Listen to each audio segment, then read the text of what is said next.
In 1855, a man collapsed on the streets of Copenhagen. Søren Kierkegaard, just 42 years old, was dying. When the priest came to offer him communion, Kierkegaard refused. He was too weak to speak much, but his message was clear. The church had nothing to do with real Christianity. This wasn't just the delirium of a dying man. For the last year of his life, Kierkegaard had waged war against the entire Danish church, publishing pamphlet after pamphlet with a simple, devastating message. Almost no one in Denmark was actually a Christian. Not the bishops in their comfortable houses, not the pastors collecting their salaries, not the thousands of people filling the pews every Sunday. And here's the disturbing part. He might have been right. Kierkegaard looked at Christian society and saw a lie. Everyone called themselves Christian. Everyone was baptized, confirmed, married in church. But where was the suffering? Where was the sacrifice? Where was the terror of standing alone before God? Christianity, he said, had become so comfortable, so respectable, so normal that it had stopped being Christianity at all. But Kierkegaard wasn't just attacking the church. He was attacking something deeper, the way modern people avoid actually existing. We hide in crowds, we pursue pleasure, we follow rules, we do everything except the one thing that matters, becoming ourselves before God. This is the philosophy of a man who broke his fiancée's heart because he believed God demanded it, who spent his fortune publishing books almost no one read, who died alone, mocked by strangers in the street, convinced that he had failed. Yet 150 years later, we're still reading him, still wrestling with his questions, still unable to escape the uncomfortable truth he identified. Most of us are not really living at all.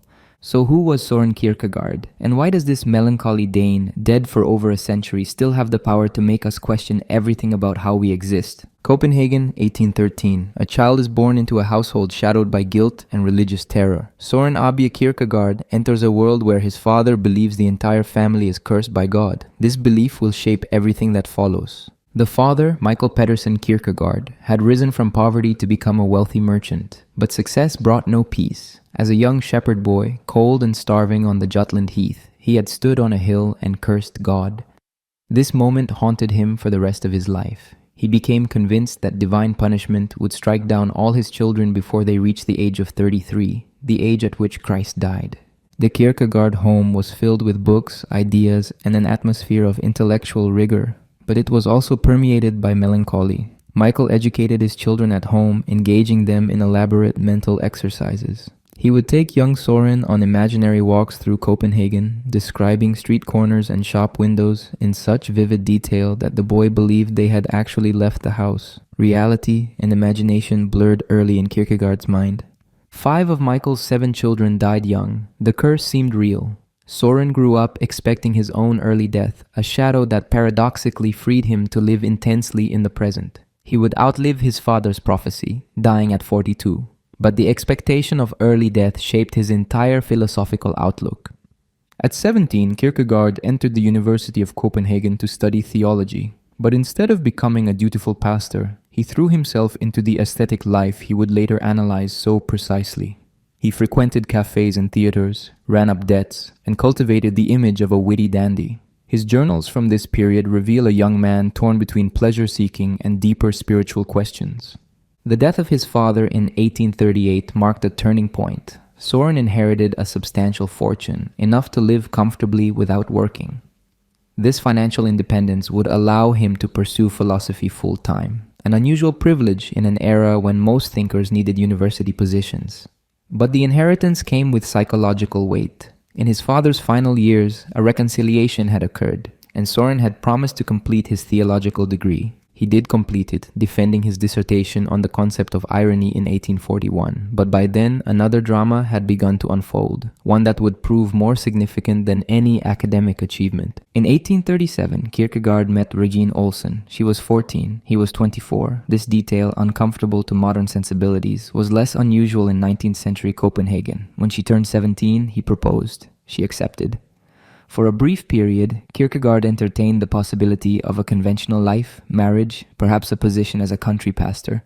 But something in him recoiled. The engagement lasted 13 months. In 1841, Kierkegaard broke it off, returning the ring and insisting that she should hate him, forget him, find someone else. Regina was devastated. Copenhagen society was scandalized. The reasons for the break remained mysterious, fueling gossip. Kierkegaard himself offered varying explanations over the years. He suggested he was unsuited for marriage, too melancholic, too dedicated to a religious mission. He hinted at sexual difficulties. He implied that his father's sins and his own dark moods made him unfit to be a husband. Modern scholars have proposed everything from fear of intimacy to possible homosexuality to a genuine sense of religious calling that precluded ordinary domestic life. What remains certain is that Regina haunted him forever. His philosophical works are filled with her presence, disguised and transformed. She appears as Cordelia in The Seducer's Diary, as the beloved who must be abandoned for higher purposes, as the incarnation of all that is beautiful and good in immediate existence.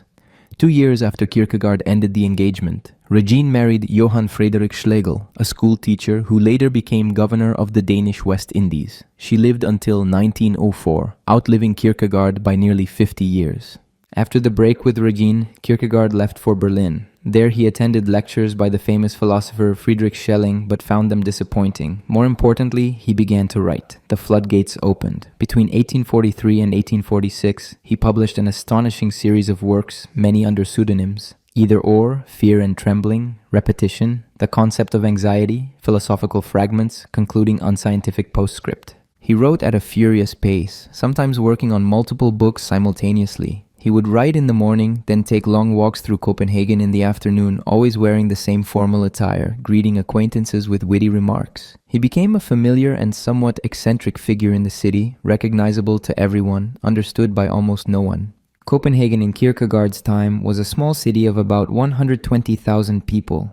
Everyone knew everyone's business. This provincial atmosphere both nourished and frustrated him. It gave him intimate knowledge of human types and social dynamics, but it also made him feel trapped. He was writing philosophy of universal significance while living in a place that felt like a village. The broader European context matters too. This was the age of Hegel, whose systematic philosophy dominated German universities. It was the age of rising nationalism, of revolutions brewing across Europe, of the Industrial Revolution beginning to transform traditional ways of life. The old certainties of Christianity were being questioned by science and critical scholarship.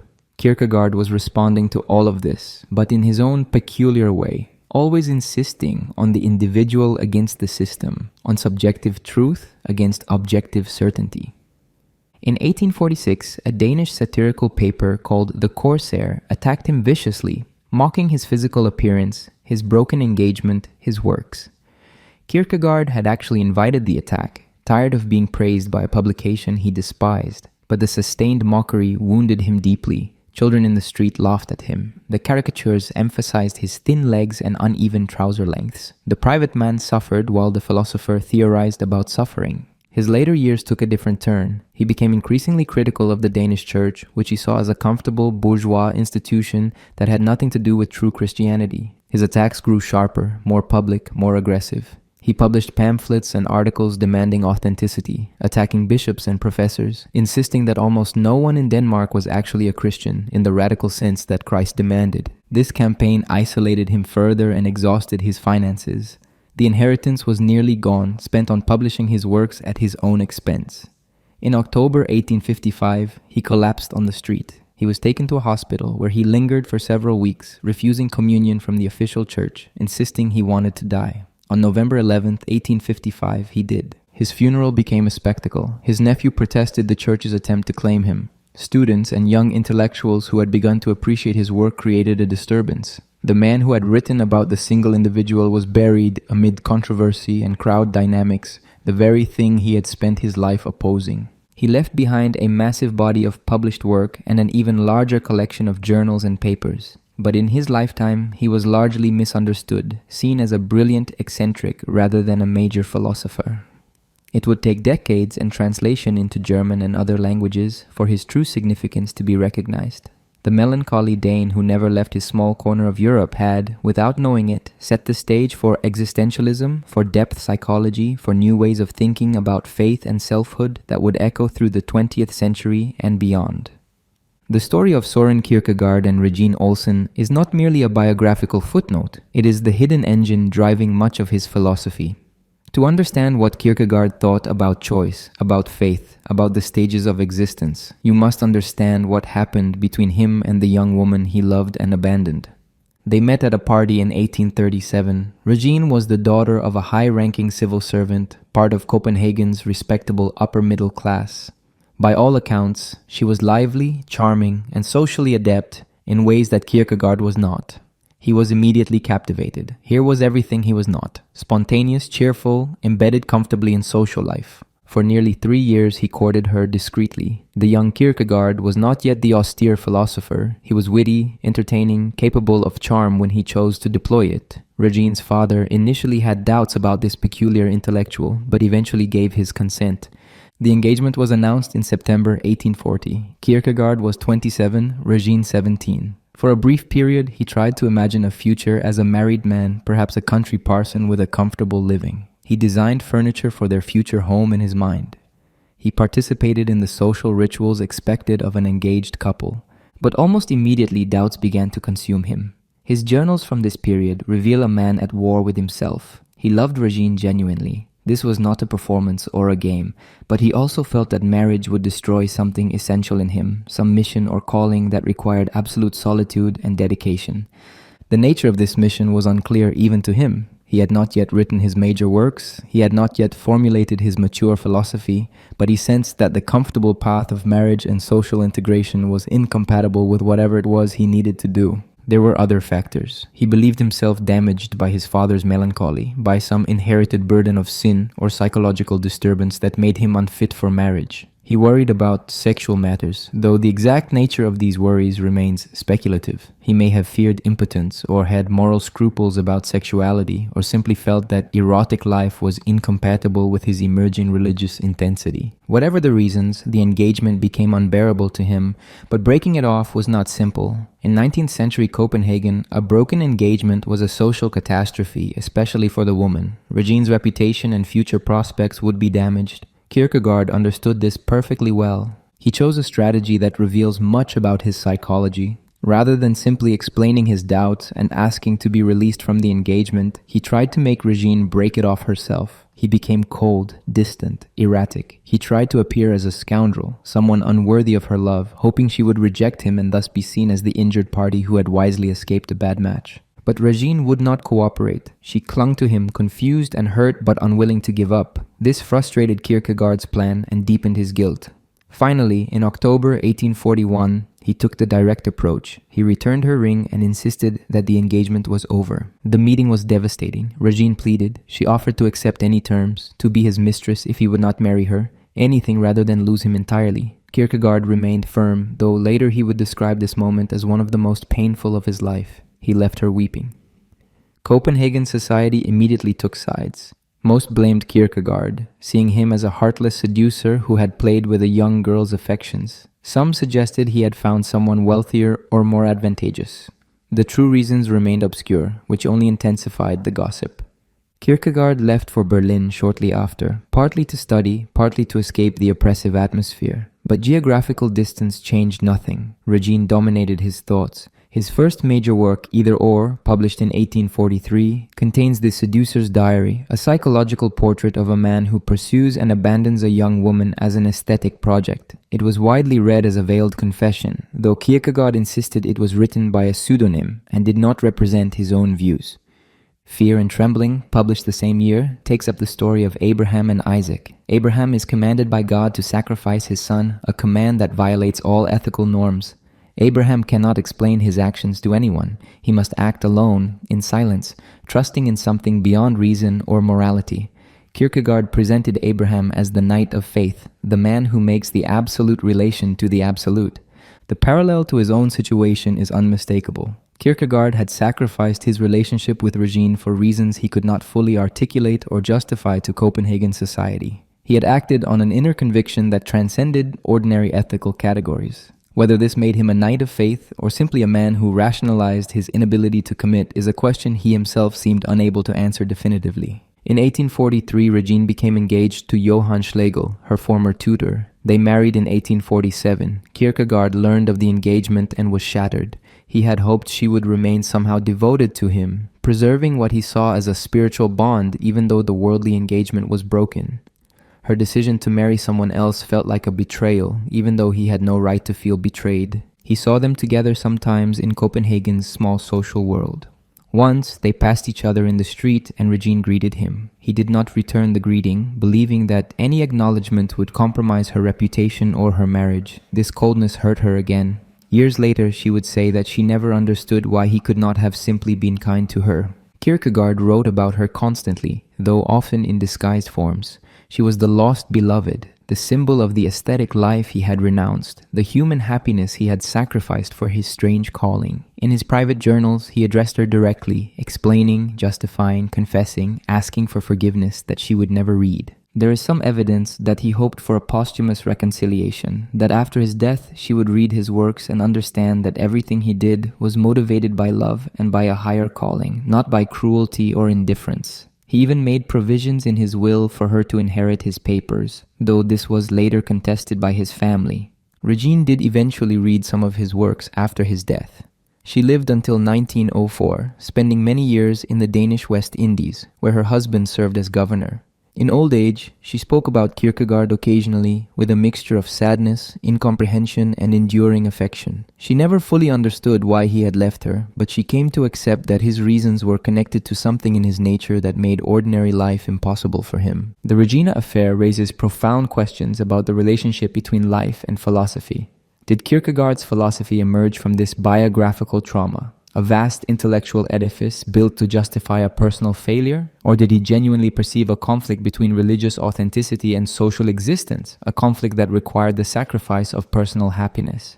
His analysis of the aesthetic, ethical, and religious stages of existence seems rooted in his own experience. The aesthetic life, characterized by immediacy and sensual pleasure, was what Regina represented: youth, beauty, spontaneous joy. The ethical life, characterized by duty and social responsibility, was what marriage would have meant: commitment, fidelity, participation in social institutions. The religious life, characterized by absolute relation to God, was what he believed required him to stand alone, outside the comfort of human bonds.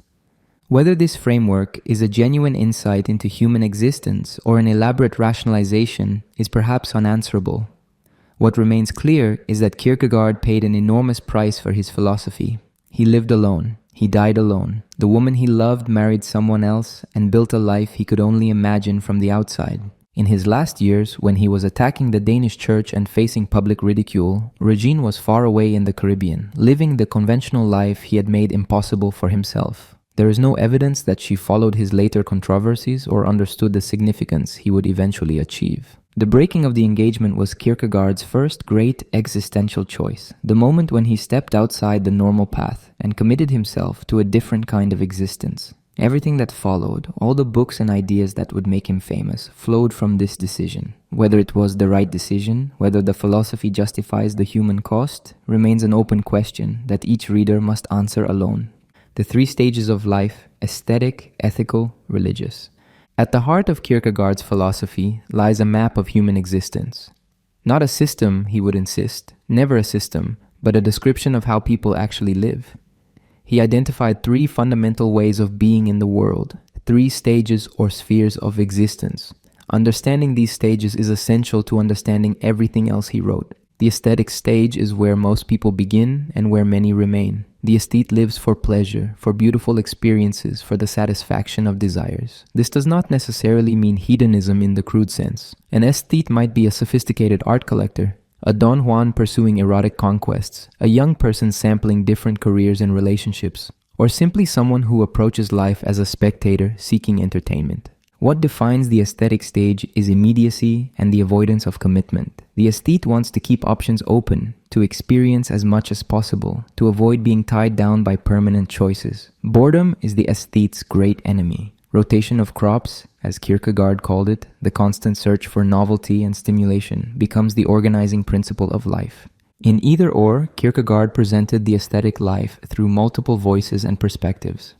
The Seducer's Diary shows an aesthete who treats seduction as an art form, carefully orchestrating a young woman's awakening to desire and then abandoning her at the moment of conquest. The pleasure lies not in lasting relationship, but in the aesthetic perfection of the project itself. Other essays in either or explore the aesthetics of opera, of tragic drama, of the rotation method. The aesthete is often witty, cultured, intelligent, but underneath the sophistication lies despair. The aesthete cannot find lasting satisfaction because satisfaction would mean the end of desire, and desire is what gives life its intensity. The aesthetic life eventually collapses under its own contradictions. Pleasure pursued as the highest good becomes repetitive. Novelty becomes routine. The aesthete realizes that immediacy cannot be sustained, that every pleasure is temporary, that boredom always returns.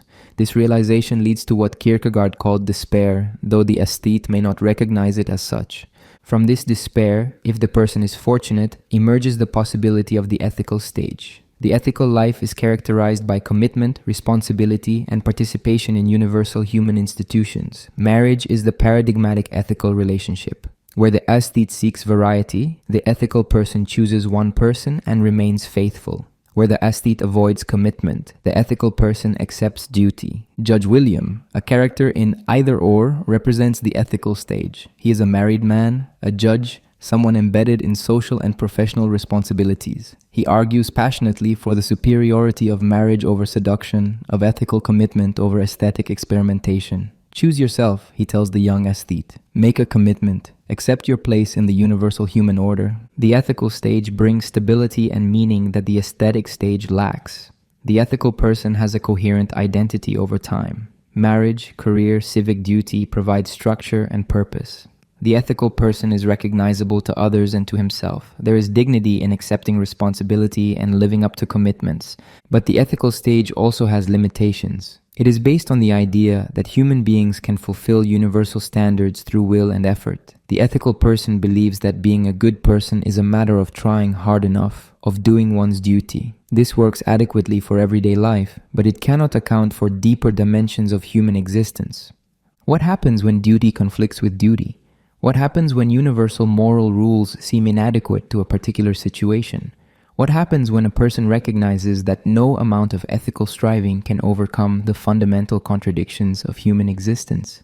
These questions push beyond the ethical stage. The religious stage represents a qualitatively different mode of existence. It is not simply a higher ethical life or a more refined aesthetic sensibility. It requires what Kierkegaard called a leap, a break with both aesthetic immediacy and ethical universality. In Fear and Trembling, Kierkegaard explored the religious stage through the figure of Abraham. God commands Abraham to sacrifice his son Isaac. This command is absurd from both aesthetic and ethical perspectives. Aesthetically, it means killing what Abraham loves most. Ethically, it means committing murder, violating the universal moral law against killing. Abraham cannot justify his action to anyone. He cannot say he is following a higher ethical principle because there is no ethical principle that justifies killing your child. He cannot appeal to aesthetic satisfaction. He can only act in faith, trusting in what cannot be rationally demonstrated or ethically justified.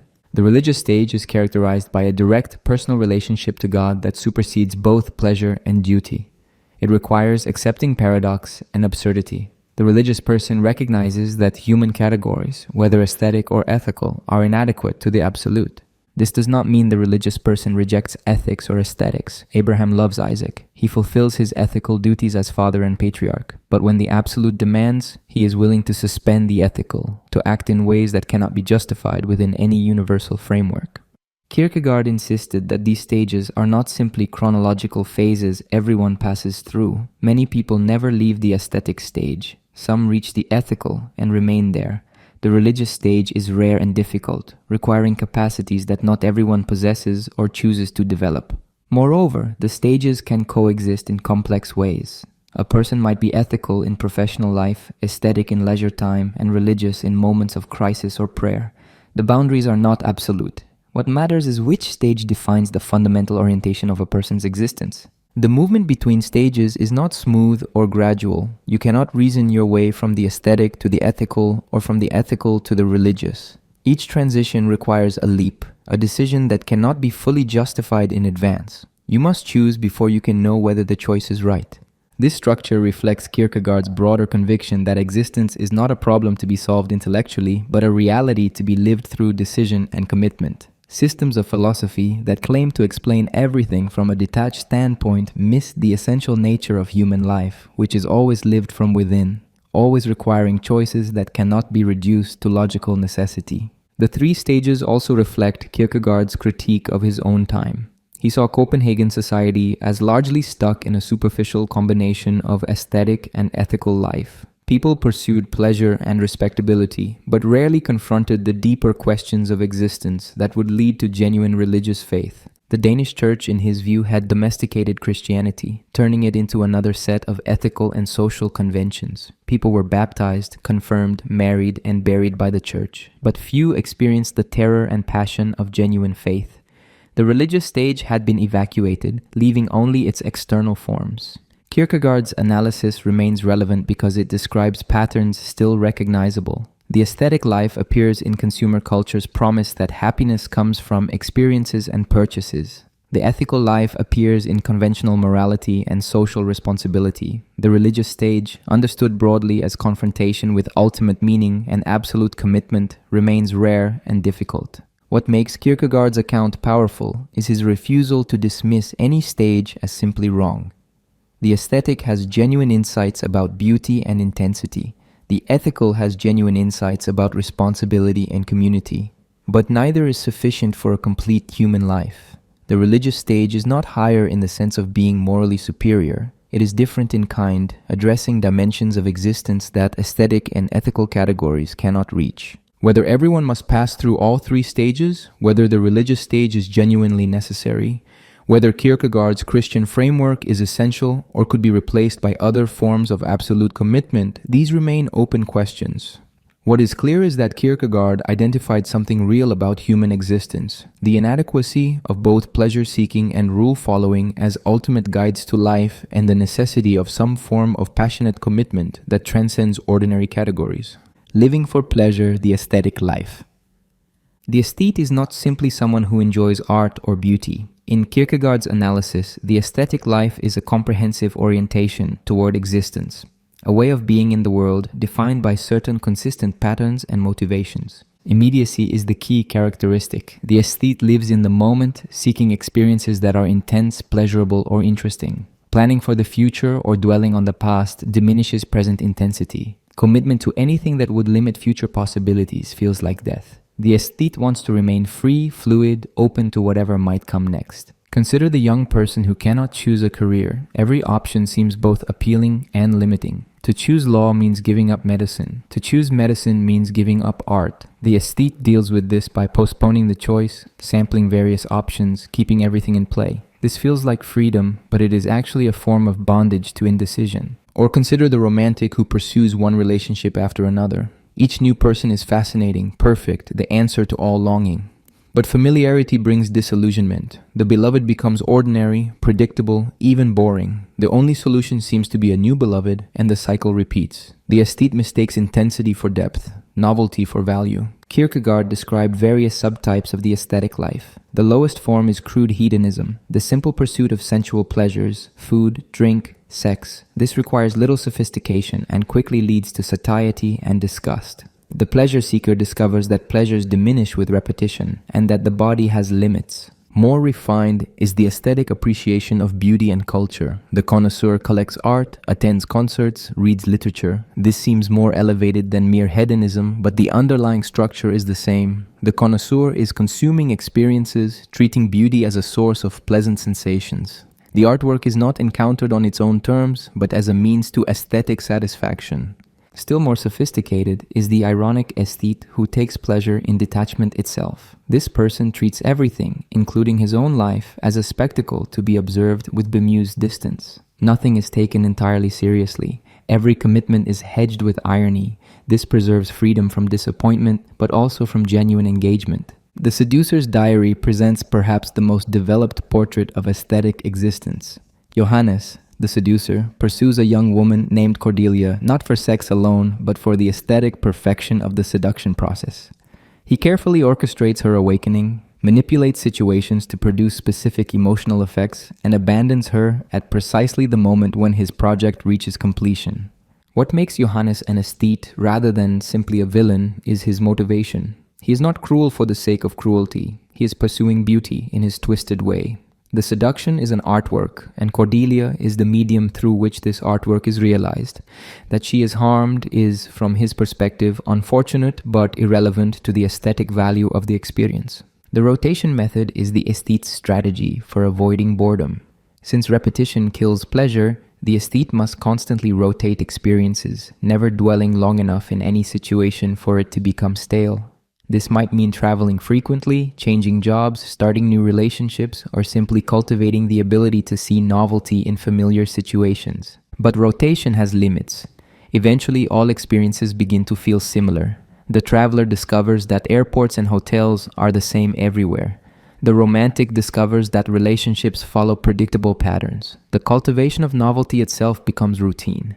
This is the aesthete's deepest problem. The very strategy employed to avoid boredom generates boredom. Boredom is the aesthete's nemesis, but it is also a teacher. Boredom reveals that something is wrong with the aesthetic approach to life. If pleasure were truly the highest good, if beautiful experiences were genuinely satisfying, boredom would not be possible. The persistent return of boredom suggests that human beings need something more than the aesthetic stage can provide. Kierkegaard argued that the aesthetic life inevitably leads to despair, though the aesthete may not recognize it. Despair, in his technical sense, means not being oneself, failing to achieve the synthesis that constitutes genuine selfhood. The aesthete is in despair because he has no stable self. His identity shifts with circumstances, moods, and opportunities.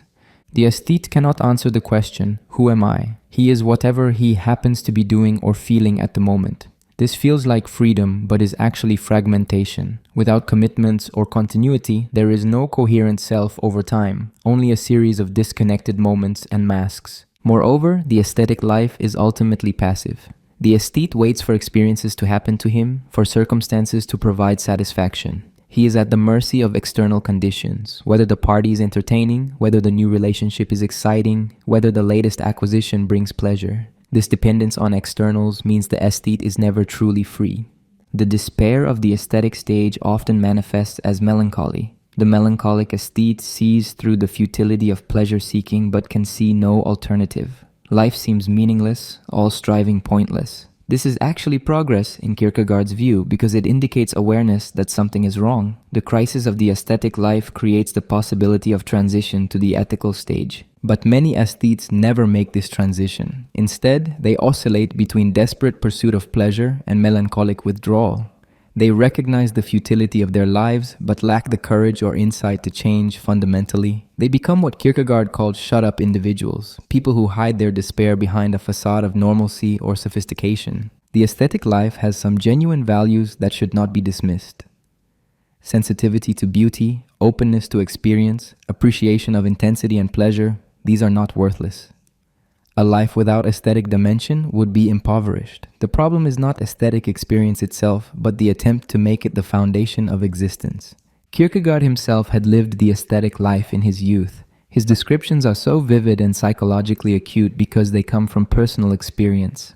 He knew the attractions of the aesthetic stage, the excitement and the ultimate emptiness. His critique is not made from the outside but from within, from someone who had traveled that path and found it led nowhere. In contemporary terms, the aesthetic life appears in consumer culture. Advertising promises that the right purchases will bring happiness. Social media encourages presentation of life as a series of exciting moments. The fear of missing out drives constant activity and stimulation seeking. The difficulty of commitment that Kierkegaard described in 19th century Copenhagen appears amplified in modern life. The aesthetic stage also appears in approaches to relationships that treat people as sources of experiences rather than as ends in themselves. The person who is always looking for someone better, who cannot commit because commitment means foreclosing other possibilities, who treats relationships as provisional and easily discarded, is living aesthetically in Kierkegaard's sense. What makes escape from the aesthetic stage difficult is that it requires acknowledging limits. The aesthete wants infinite possibility. The ethical stage requires accepting finite commitments.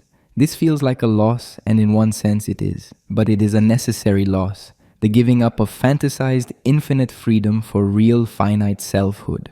The transition cannot be forced. No argument can convince an aesthete to become ethical. The change requires a leap, a decision to commit despite uncertainty.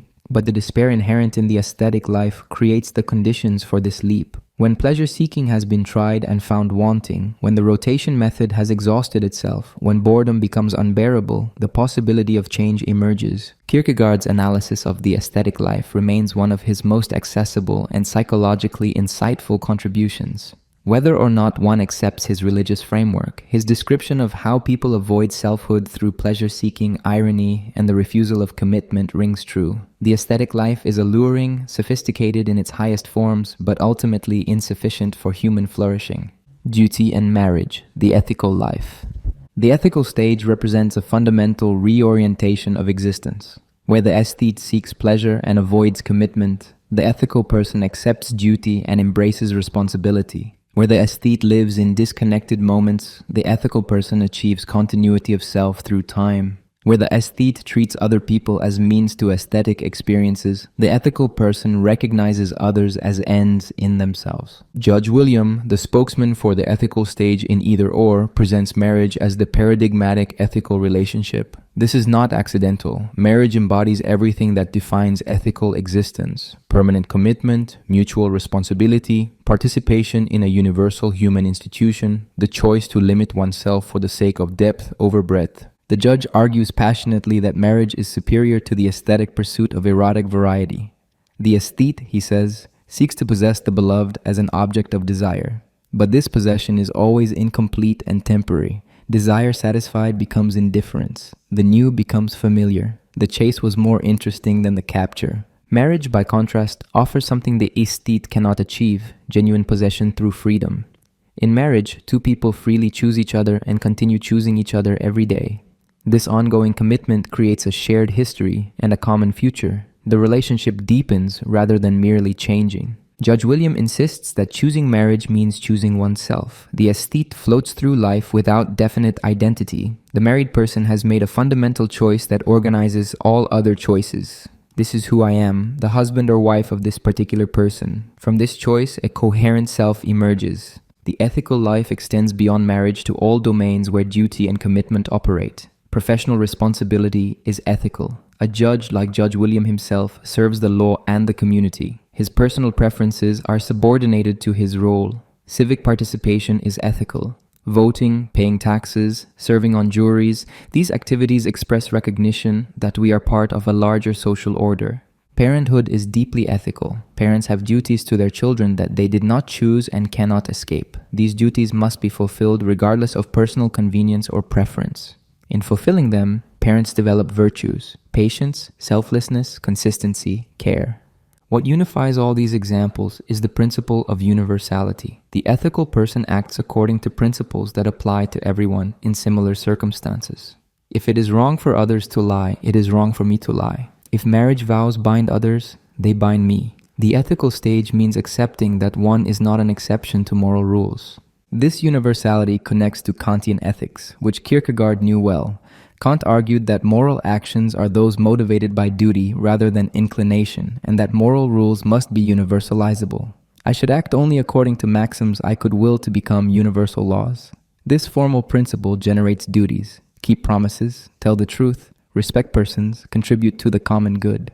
The ethical person finds meaning in fulfilling these duties. There is satisfaction in doing what one ought to do, in meeting responsibilities, in being the kind of person one has chosen to be. The ethical life is not joyless or merely obligatory. It has its own pleasures: the pleasure of integrity, of consistency between principles and actions, of being trusted and respected. Moreover, the ethical life solves the problem of despair that plagues the aesthetic stage. The ethical person has a stable identity. When asked who he is, he can answer, "I'm a husband, a father, a judge, a citizen." These roles are not masks but constituents of genuine selfhood. The ethical person exists in time, maintaining commitments across changing circumstances. The ethical stage also provides connection to others. Marriage, family, professional relationships, civic participation, these create bonds that transcend momentary feeling. The ethical person is embedded in a network of mutual obligations and recognitions. He is not isolated or dependent on his own resources alone. But the ethical stage has limitations that become apparent under pressure. The first limitation is conflict between duties. What happens when professional duty conflicts with family duty? When duty to truth conflicts with duty to protect someone? The ethical person assumes that duties fit together in a harmonious system, but experience reveals tragic conflicts where fulfilling one duty means violating another. Antigone, from Greek tragedy, faces such a conflict. She has a duty to bury her brother according to religious law, but also a duty to obey the king's decree forbidding burial. No solution satisfies both duties. Whatever she chooses, she fails in some ethical obligation. The ethical stage has no resources to resolve such conflicts. The second limitation is the problem of sin and guilt. The ethical person believes that being good is a matter of trying hard enough, of exercising willpower and following principles. But this assumes human beings are capable of fulfilling universal standards through their own efforts. Christianity, in Kierkegaard's interpretation, reveals this assumption as illusion. Human beings are not simply capable of good or evil depending on their choices. They are fundamentally broken, sinful, incapable of saving themselves through ethical striving. The ethical person who honestly examines himself discovers failures, hypocrisies, and inadequacies that no amount of effort can overcome. This discovery is crushing to the ethical person precisely because he has invested everything in the belief that he can be good through his own efforts. The aesthete expects failure and is not deeply disturbed by it. The ethical person has committed to success and must confront the reality that he falls short. The third limitation concerns individual particularity. The ethical stage operates through universal rules, but human existence is always particular. Each person is unique, in unique circumstances, with unique relationships and histories. Universal rules cannot fully capture what is required in particular situations. Judge William himself, for all his advocacy of the ethical life, shows some awareness of these limitations. He recognizes that his arguments cannot force the aesthete to change. The transition to ethical existence requires a leap, a choice that cannot be fully justified in advance. This acknowledgement already points beyond the purely ethical. Kierkegaard's critique of the ethical stage should not be misunderstood as rejection of morality. He is not saying that duties do not matter or that universal moral principles are worthless. The ethical stage is a necessary development beyond the aesthetic, and most of what it affirms remains valid. The problem is that the ethical stage is not the highest form of human existence. It treats universal moral categories as ultimate, but Kierkegaard insists there is something higher: the individual's direct relation to God. This relation cannot be captured in universal terms because it is absolutely particular. In Fear and Trembling, Abraham's situation illustrates the insufficiency of ethics. If Abraham is merely an ethical being, his action is indefensible. He would be a murderer preparing to kill his son. No ethical category justifies what he is about to do. He cannot say he is following a universal moral principle that others should also follow. Abraham represents the religious stage, which suspends the ethical, not permanently or in all respects, but in the specific moment when the absolute makes absolute demands. The ethical person cannot understand this. From the ethical perspective, Abraham looks either mad or evil. This is why the religious stage is higher than the ethical. It includes the ethical, but recognizes that ethical categories are not ultimate. The ethical life remains essential for social order and individual character development. Society depends on people fulfilling duties, keeping promises, respecting laws. Individuals need the coherence and stability that ethical commitments provide. But if ethical existence is treated as the highest possibility, it becomes a trap. The trap is subtle. The ethical person becomes proud of his virtue, confident in his moral standing. He compares himself to others and finds himself superior. He followed the rules, fulfilled his duties, did what was right. This pride is actually a form of despair, though the ethical person does not recognize it. Religious faith begins paradoxically with the recognition that one's ethical achievements are worthless before God. The person who has tried hardest to be good and succeeded best by worldly standards must acknowledge complete failure in relation to the absolute. This is not false humility, but accurate perception of the gulf between human and divine. Judge William's letters to the young aesthete are beautiful and persuasive. They describe a form of life that is dignified, meaningful, and coherent. For many people, the ethical stage represents the highest achievement they will reach, and this is not a failure. But Kierkegaard insists on pressing further, on asking whether even the best ethical life addresses the deepest questions of human existence. The contemporary relevance of Kierkegaard's analysis of the ethical stage appears in how modern people think about morality. Many assume that being a good person is a matter of following rules, fulfilling responsibilities, not harming others. This is the ethical stage in contemporary dress. But this approach encounters the same limitations Kierkegaard identified: rules conflict. Good intentions produce bad outcomes. Moral certainty becomes self-righteousness. The person who thinks they have ethics figured out is often the most dangerous, unable to recognize when circumstances require something beyond conventional morality. Kierkegaard's analysis also illuminates why purely ethical approaches to life feel insufficient to many people. Duty without passion, responsibility without transcendent meaning seems hollow. The ethical stage provides structure but not ultimate significance. It answers the question of how to live but not why life matters. The movement beyond the ethical to the religious is not a rejection of morality, but a recognition of its limits and its proper place. Moral duties remain binding, but they are no longer ultimate. They serve something higher, the individual's relationship to the absolute. This relationship cannot be mediated through universal categories or social institutions. It is irreducibly personal and particular, requiring faith rather than ethical reasoning. The leap of faith entering the religious stage. The religious stage is not a refinement of the ethical or an intensification of the aesthetic. It is qualitatively different, requiring a break with the logic that governs ordinary existence. Kierkegaard called this break a leap, and the leap cannot be gradual, reasoned, or comfortable. Faith, in Kierkegaard's analysis, is not belief in doctrines or acceptance of religious teachings. It is not the mild conviction that there might be a God or that religious stories contain moral lessons. Faith is a passionate, absurd commitment to a relationship with the absolute that defies rational justification. The absurdity is essential. If faith could be rationally demonstrated, it would not be faith but knowledge. If religious commitment followed logically from ethical reasoning, it would not require a leap, but only consistent application of principles already accepted. But faith requires accepting what reason cannot prove and what ethics cannot justify. Consider again the figure of Abraham.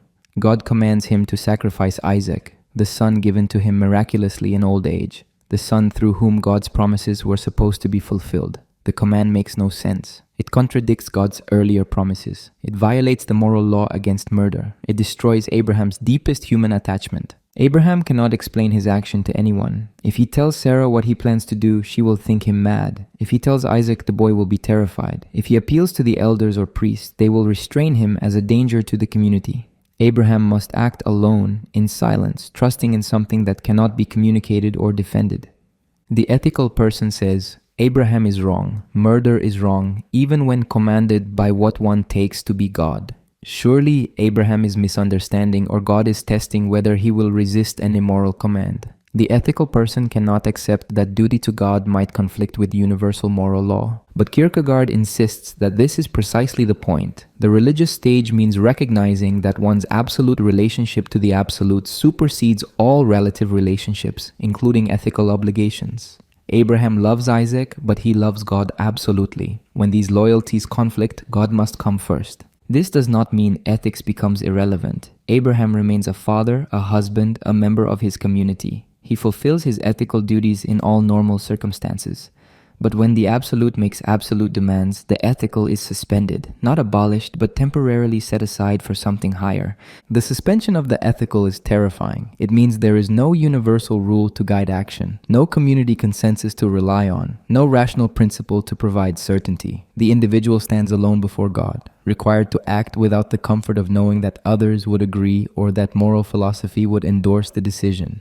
This aloneness is essential to faith. The crowd, the community, the universal ethical order, these cannot mediate one's relationship to God. Faith is always the faith of the single individual. No one can have faith on your behalf. No institution can guarantee that your faith is genuine. You must make the leap yourself in fear and trembling. The fear and trembling are not signs of weak faith, but appropriate responses to the enormity of what faith requires. Abraham trembles because he understands what he is about to do. He is not calm or confident, he is terrified. But he acts anyway, trusting in God despite having no rational grounds for trust. Kierkegaard distinguished between two types of religious existence, which he called religiousness A and religiousness B.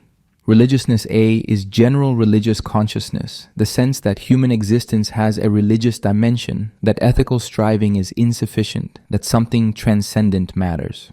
This religiousness can be found in various traditions and philosophies. Religiousness B is specifically Christian faith.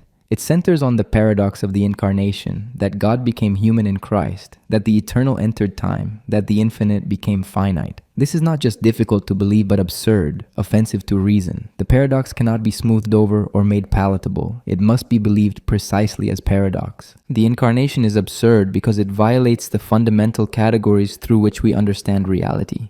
Eternal and temporal are opposites, infinite and finite exclude each other. God and human are different in kind. Yet Christianity claims that in Christ, these opposites are united. Reason rejects this as impossible. Faith accepts it as true. This acceptance cannot be based on historical evidence or philosophical argument. The historical facts about Jesus, even if perfectly established, would not prove the incarnation. History can tell us that a man lived, taught, and died, but not that this man was God. Philosophy can analyze the concepts of finite and infinite, but cannot demonstrate their union in a particular individual.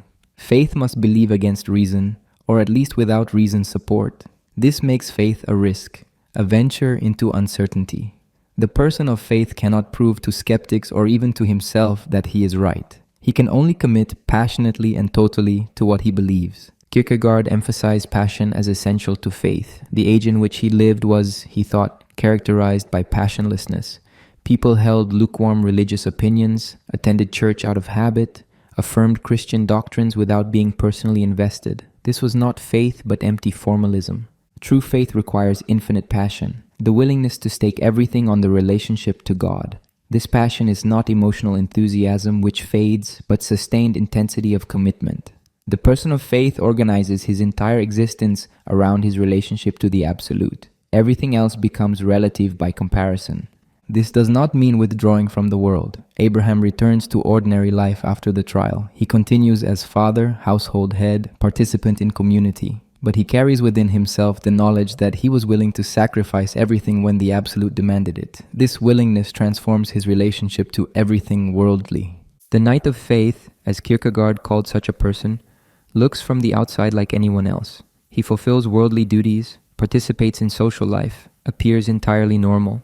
But inwardly, he maintains his absolute relationship to the Absolute. He has made the double movement. First, infinite resignation of everything worldly, then paradoxically receiving it all back in faith. Infinite resignation means genuinely giving up attachment to worldly goods, not physically abandoning them, but spiritually releasing the demand that they provide ultimate meaning or security. The person who has made infinite resignation could lose everything without losing himself, because his self is grounded in relation to God, not in possessions, relationships, or achievements. But the knight of faith goes further. After resignation, he receives everything back, not as possessions to which he is entitled, but as gifts continuously given. He marries, but knows his marriage is grace, not achievement. He works, but knows his work is gift, not self-creation. He participates in the world fully, but without the desperation of those who depend on worldly things for ultimate meaning. This double movement is paradoxical and difficult to understand. How can one renounce everything and still enjoy everything? How can one be detached and yet fully engaged? Kierkegaard acknowledged that describing the knight of faith is nearly impossible. He can only be recognized, not explained. The contemporary person, he said, finds resignation easier than faith. Many people renounce worldly hopes, becoming cynical or detached. But few make the further movement of faith, receiving the world back as gift while maintaining infinite resignation. The combination seems psychologically impossible, yet this is what faith requires. Prayer, for Kierkegaard, is central to the religious stage, but not prayer as request or as fulfillment of obligation.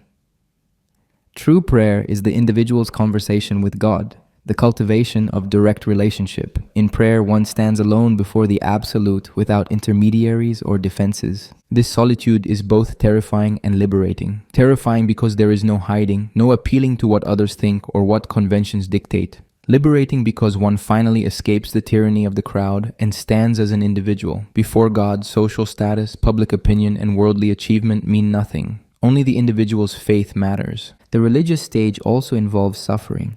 Not the suffering that comes from bad luck or poor choices, but the suffering inherent in being a Christian in a world that is not Christian. The person of faith is always in some sense an outsider, unable to fully belong to the world's categories and values. This suffering cannot be avoided or overcome. It is the cost of maintaining one's relationship to the Absolute in a relative world. The religious person cannot make himself understood to those living in the aesthetic or ethical stages. His actions may appear foolish or fanatical. His commitments seem excessive. His refusal to compromise looks like stubbornness. But this suffering has meaning. It is the mark of genuinely living in relation to the Absolute rather than comfortably conforming to worldly standards.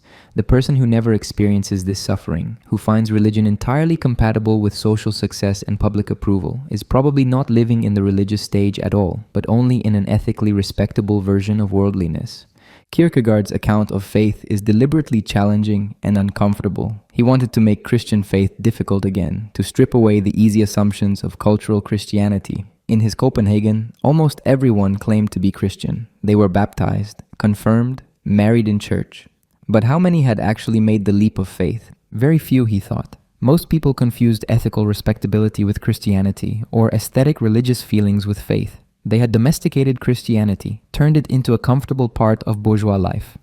True Christianity, in Kierkegaard's view, is never comfortable. It requires total commitment, acceptance of paradox, willingness to suffer, and absolute relation to the absolute. Whether one accepts Kierkegaard's specifically Christian framework, his analysis of what genuine faith requires remains challenging. Faith is not belief made easy by evidence. It is commitment made in the face of uncertainty. It is not group membership but individual decision. It is not addition of religion to an otherwise unchanged life but transformation of one's entire existence. The leap of faith cannot be forced or faked. One cannot decide to have faith the way one decides to take a job. Faith is a gift, Kierkegaard said, but also a task. It must be renewed constantly, chosen again and again. The person of faith never reaches a point of settled certainty, but lives in perpetual tension between doubt and commitment. This makes faith difficult and rare, but Kierkegaard insisted it is the only way to become oneself fully. The aesthetic person has no self. The ethical person has a social self. Only the religious person achieves genuine selfhood, the self that exists in absolute relation to the absolute.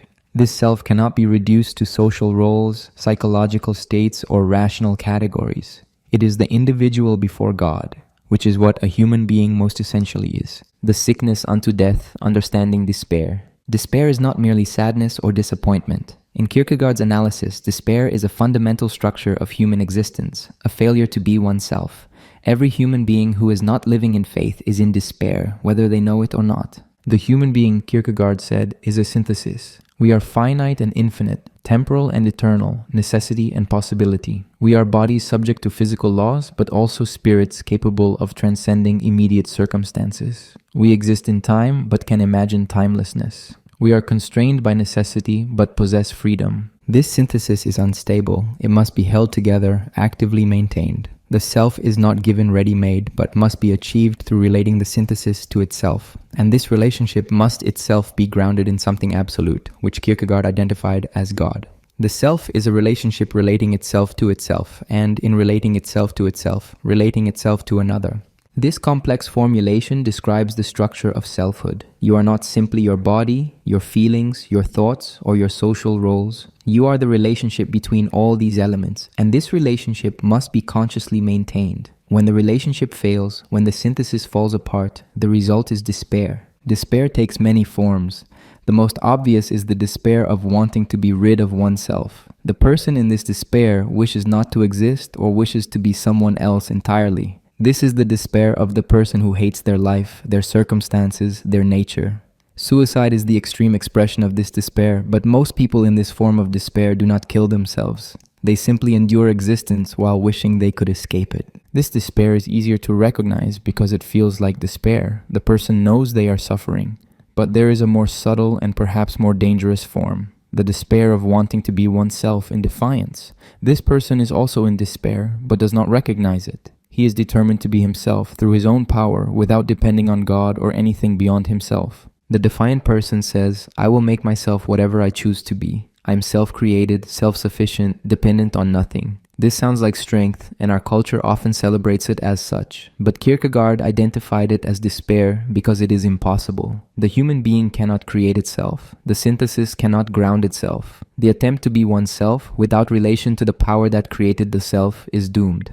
The defiant person builds his identity on achievements, willpower, control. But everything he builds is fragile because it depends on circumstances beyond his control. Illness, aging, failure, loss. These reveal that he is not as self-sufficient as he imagined. The defiant self eventually collapses unless it hardens into desperate determination to maintain the illusion of self-creation despite all evidence.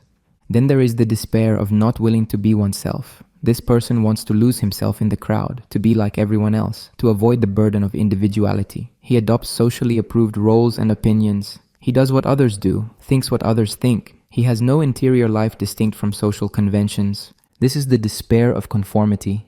The person evades selfhood by disappearing into the mass. He is comfortable, respectable, normal, but he is not himself. He has traded individuality for security, authentic existence for social approval. This despair is particularly insidious because it is rewarded by society and feels like success. Most people, Kierkegaard thought, live in this form of despair. They have never considered the possibility of being individuals in the fullest sense. They live as members of the crowd, participants in social life, but not as selves. They are in despair but call it contentment.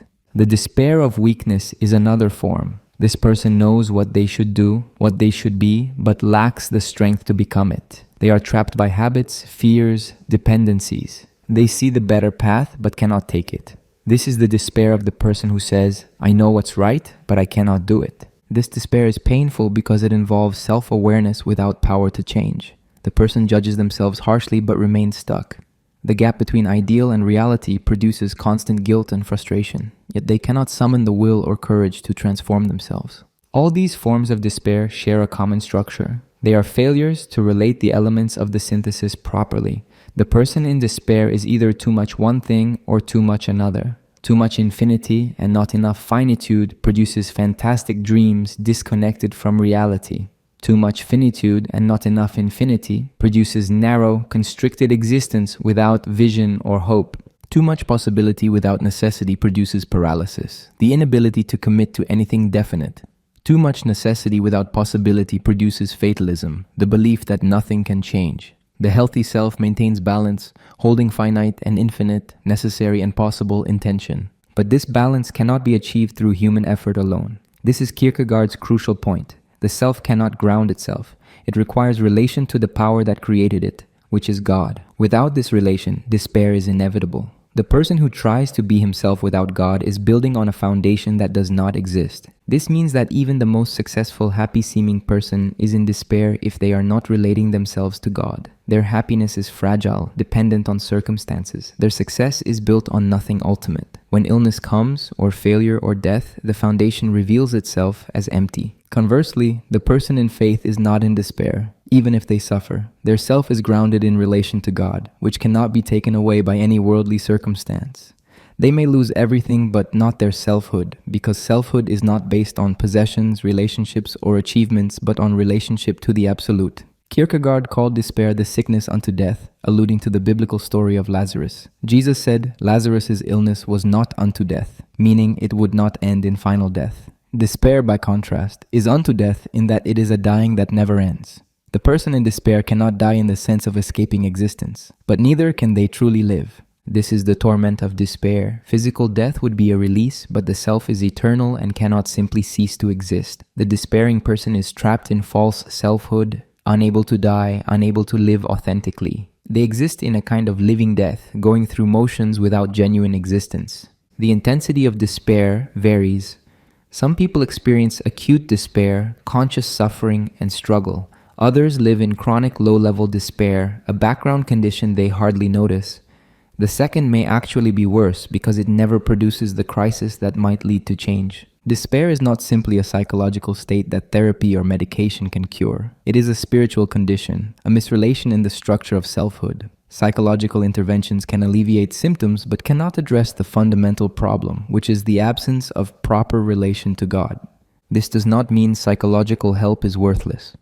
Kierkegaard would not deny that mental illness exists or that it should be treated, but he insists that even the mentally healthy person is in despair if they are not in faith. Health and despair are not opposites. One can be psychologically healthy but spiritually in despair. The progression through forms of despair can be developmental. The person who is unconscious of being in despair may become conscious of it. This is progress, painful but real. Consciousness of despair is closer to faith than unconscious despair is because it creates the possibility of change. The person who becomes aware of despair faces a choice. They can deepen into defiant despair, determining to be themselves through their own power, or they can move toward faith, recognizing that they need what they cannot provide for themselves. This is the crucial moment where despair either hardens into eternal separation from God or breaks open into the possibility of faith. Kierkegaard's description of despair is phenomenologically precise. He captures experiences that people recognize in themselves even if they use different terminology. The sense of not being oneself, of living inauthentically, of being trapped in patterns one cannot break, of seeking selfhood in the wrong places. These are widely shared human experiences. His theological interpretation of these experiences is more controversial. Not everyone accepts that the solution is Christian faith or that the fundamental problem is separation from God, but even those who reject his theology often find his descriptions of despair illuminating. The contemporary relevance is clear. Modern life produces many of the forms of despair Kierkegaard identified. The despair of conformity appears in consumer culture and social media, where people construct identities based on what others approve. The despair of defiance appears in the cult of self-creation and personal branding. The despair of possibility without necessity appears in inability to commit, to choose, to limit oneself. Mental health discussions often focus on anxiety and depression, but rarely address despair in Kierkegaard's sense. Yet many people report feeling that something fundamental is wrong with their lives, that they are not being themselves, that there must be more to existence than what they are experiencing. This is despair in Kierkegaard's vocabulary. His analysis suggests that addressing this requires more than psychological techniques or life adjustments. It requires confronting the structure of selfhood, recognizing that we cannot ground ourselves, accepting our dependence on something absolute. Whether this absolute must be the Christian God is debatable, but Kierkegaard's insistence that purely human resources are insufficient remains challenging. The sickness unto death can only be healed by faith. This does not mean instant cure or permanent freedom from struggle. The person of faith still battles despair, still experiences the temptation to ground selfhood in something other than God, but they have the possibility of genuine selfhood, of being themselves transparently before God, which is what it means to be human. Fear and Trembling, Abraham's Terrible Choice. Fear and Trembling, published in 1843 under the pseudonym Johannes de Silentio, circles obsessively around a single biblical story. Abraham, commanded by God to sacrifice his son Isaac, travels to Mount Moriah to carry out the deed. At the last moment, an angel stops him, and a ram is provided for sacrifice instead. The biblical account is brief, but Kierkegaard finds in it depths that philosophy and theology have failed to plumb. Johannes de Silentio, John the Silent, admits from the beginning that he cannot understand Abraham. He can admire him, speak about him, but not comprehend what Abraham did. This admission is crucial. The text is not an explanation, but an exploration of why explanation fails. The book opens with 4 alternative imaginings of the story. In the first, Abraham goes to Mount Moriah but cannot go through with it. He raises the knife, but his hand shakes. He returns home, but Isaac has seen the desperation in his father's eyes and loses faith. Abraham has saved his son but destroyed his faith. In the second, Abraham goes through with the preparations but then begs God's forgiveness for being willing to sacrifice Isaac. He returns home, but he is changed, aged, unable to forget what he was willing to do. Isaac is saved, but Abraham is destroyed. In the third, Abraham goes alone to Mount Moriah to beg forgiveness for the sin of being willing to kill his son. Isaac is never in danger, but Abraham cannot forgive himself. In the fourth, Isaac loses faith. He cannot understand why a loving father would raise a knife to kill him, even on divine command. The son is saved, but the relationship is destroyed. None of these versions is the biblical story. In the biblical account, Abraham returns home, Isaac's faith is preserved, and God's promises are fulfilled. But how is this possible? How can Abraham do what he does without destroying either Isaac's faith or his own soul? This question drives the entire book. Johannes de Silentio approaches it from multiple angles, returning again and again to the central mystery. Abraham cannot be understood through aesthetic categories because what he does is not beautiful. He cannot be understood through ethical categories because what he does violates the universal moral law. Yet he is presented in Scripture as a hero of faith, the father of believers. The ethical, Kierkegaard insists, is the universal. It applies to everyone equally. Murder is wrong for everyone. The duty to care for one's child applies to all parents. These are not matters of personal preference, but universal obligations.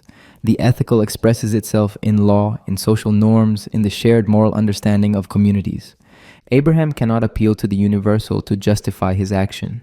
There is no universal moral principle that says, kill your child when God commands it. If there were such a principle, it would be absurd and horrifying. The ethical condemnation of Abraham is absolute and unanswerable. If Abraham acts ethically, he refuses God's command. He says, I will not kill my child regardless of what I hear or think I hear. The ethical father protects his son. The good man does not commit murder. From the ethical perspective, Abraham's proper response is to reject the command as temptation or delusion. But Abraham obeys. He prepares to sacrifice Isaac, believing somehow that this is what he must do, what faith requires. This places him beyond the ethical, or rather, it suspends the ethical for the duration of the trial. The universal moral law is still valid, but Abraham's absolute relation to the absolute takes precedence. This is the teleological suspension of the ethical. The ethical is not the highest category. There is something higher, the individual's relationship to God. When the absolute makes absolute demands, the universal must yield. Not because the universal is wrong, but because it is not ultimate. This suspension is terrifying because it admits no public verification. Abraham cannot prove to anyone that he is right. He cannot appeal to moral philosophy, to community consensus, to rational argument. He can only act in faith, trusting in what cannot be demonstrated. The crucial difference between Abraham and a madman or a murderer is that Abraham genuinely hears and obeys God, while the madman hears only his own delusion and the murderer follows only his own desire. But this difference cannot be established externally. From the outside, all three look similar, men claiming divine justification for terrible actions. This is why faith is a risk. The person of faith cannot prove even to himself that he is not deluded. He must act without certainty, trusting despite doubt, committing despite the possibility of error. If faith could be proven, it would not be faith, but knowledge. Kierkegaard distinguished between the tragic hero and the knight of faith. The tragic hero sacrifices something personal for the sake of the universal. Agamemnon sacrifices his daughter Iphigenia to save the Greek fleet. This is terrible, but it is ethically comprehensible. He acts for the greater good, making a sacrifice that the community can recognize as noble. Abraham is not a tragic hero. He does not sacrifice Isaac for the universal good. He does not save his people by this action. He acts for no reason that the ethical can acknowledge. His act has no public justification. He is either the highest expression of faith or he is simply wrong. There is no middle ground. The knight of faith must make two movements. First, infinite resignation. He must genuinely renounce what he loves most. Abraham must truly let go of Isaac, accept that he will kill his son, release all hope of keeping him. This is not pretense. The resignation must be complete. But then comes the second movement, the movement of faith. After renouncing Isaac, Abraham believes he will get him back, not because of any natural possibility, not because of any loophole or escape plan, but by virtue of the absurd. He believes that even after he has killed Isaac, God will fulfill the promises made through Isaac. This is absurd. It is impossible. But Abraham believes it. This double movement is incomprehensible to Johannes de Silentio. He can understand resignation. Many people renounce worldly hopes. But to renounce and then to believe one will receive everything back. To walk to the mountain in full readiness to kill Isaac while believing Isaac will live, this surpasses understanding. The knight of faith looks ordinary. He does not wear special clothing or live in a monastery. He participates in worldly life fully. He marries, works, pays taxes, enjoys meals. But inwardly, he maintains his absolute relation to the absolute. He has renounced everything and he has received everything back by faith. This ordinariness is important. Faith is not escape from the world, but a different way of being in the world. The knight of faith does not reject finite goods, but relates to them differently, holding them as gifts rather than possessions, enjoying them without depending on them for ultimate meaning. Johannes de Silentio confesses he cannot identify a knight of faith if he met one. The external signs are absent. The knight of faith looks like a tax collector or a shopkeeper. Only the inward movement, invisible to others, makes the difference. This is why faith cannot be verified socially or institutionally. It exists in the individual's relationship to God, which no one else can observe. The book includes a discussion of whether there can be absolute duty to God. The ethical says duty is always universal. We have duties to other people, to society, to moral principles. But these duties are relative in the sense that they are mediated through universal categories. Absolute duty to God is not mediated. It is the individual standing alone before the absolute. This duty can conflict with all relative duties. When it does, the relative must yield. This does not mean ethical duties are worthless, but they are not ultimate. The question arises, if the individual can have absolute duty to God that supersedes ethical obligations, does this not open the door to fanaticism and violence? Could not anyone claim divine justification for any act? Kierkegaard did not answer this question directly. He acknowledged the danger, but insisted that faith, genuine faith, is rare and difficult. Most people who claim to act from absolute duty to God are actually acting from passion, delusion, or self-interest. But the existence of counterfeits does not mean the genuine article is impossible. The paradox remains unresolved. The individual cannot prove to others or even to himself that he genuinely acts from faith rather than delusion. There is no criterion, no test, no external mark of verification. The individual must act in uncertainty, in fear and trembling, trusting in God despite having no guarantee. This makes faith the opposite of both aesthetic immediacy and ethical security. The aesthete avoids commitment. The ethical person finds security in universal rules. The person of faith commits absolutely to what cannot be proven, risking everything on the relationship to God. Fear and Trembling remains one of Kierkegaard's most challenging works. It does not provide answers, but deepens the questions. It shows why faith cannot be domesticated, reduced to ethics, or made comfortable. It insists that genuine Christianity is scandalous, offensive, absurd. The contemporary reader may struggle with the text's biblical focus, but the underlying questions remain urgent. What is the relationship between individual conviction and social morality? Can there be moments when one must act against universal ethical norms? How does one distinguish genuine calling from self-delusion? These questions do not have easy answers, which is precisely Kierkegaard's point. Anxiety is freedom, the concept of dread. Anxiety, in Kierkegaard's analysis, is not a psychological disorder to be cured.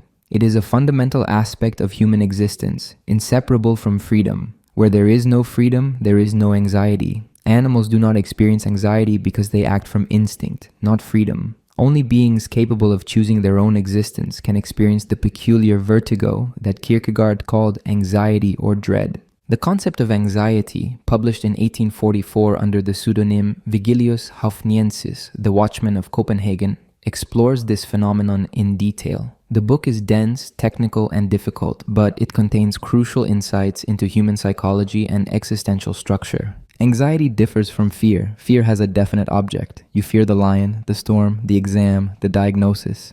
Fear is a response to specific danger. You can point to what you fear and explain why it threatens you. Anxiety has no definite object. It is fear of nothing in particular, or rather, fear of possibility itself.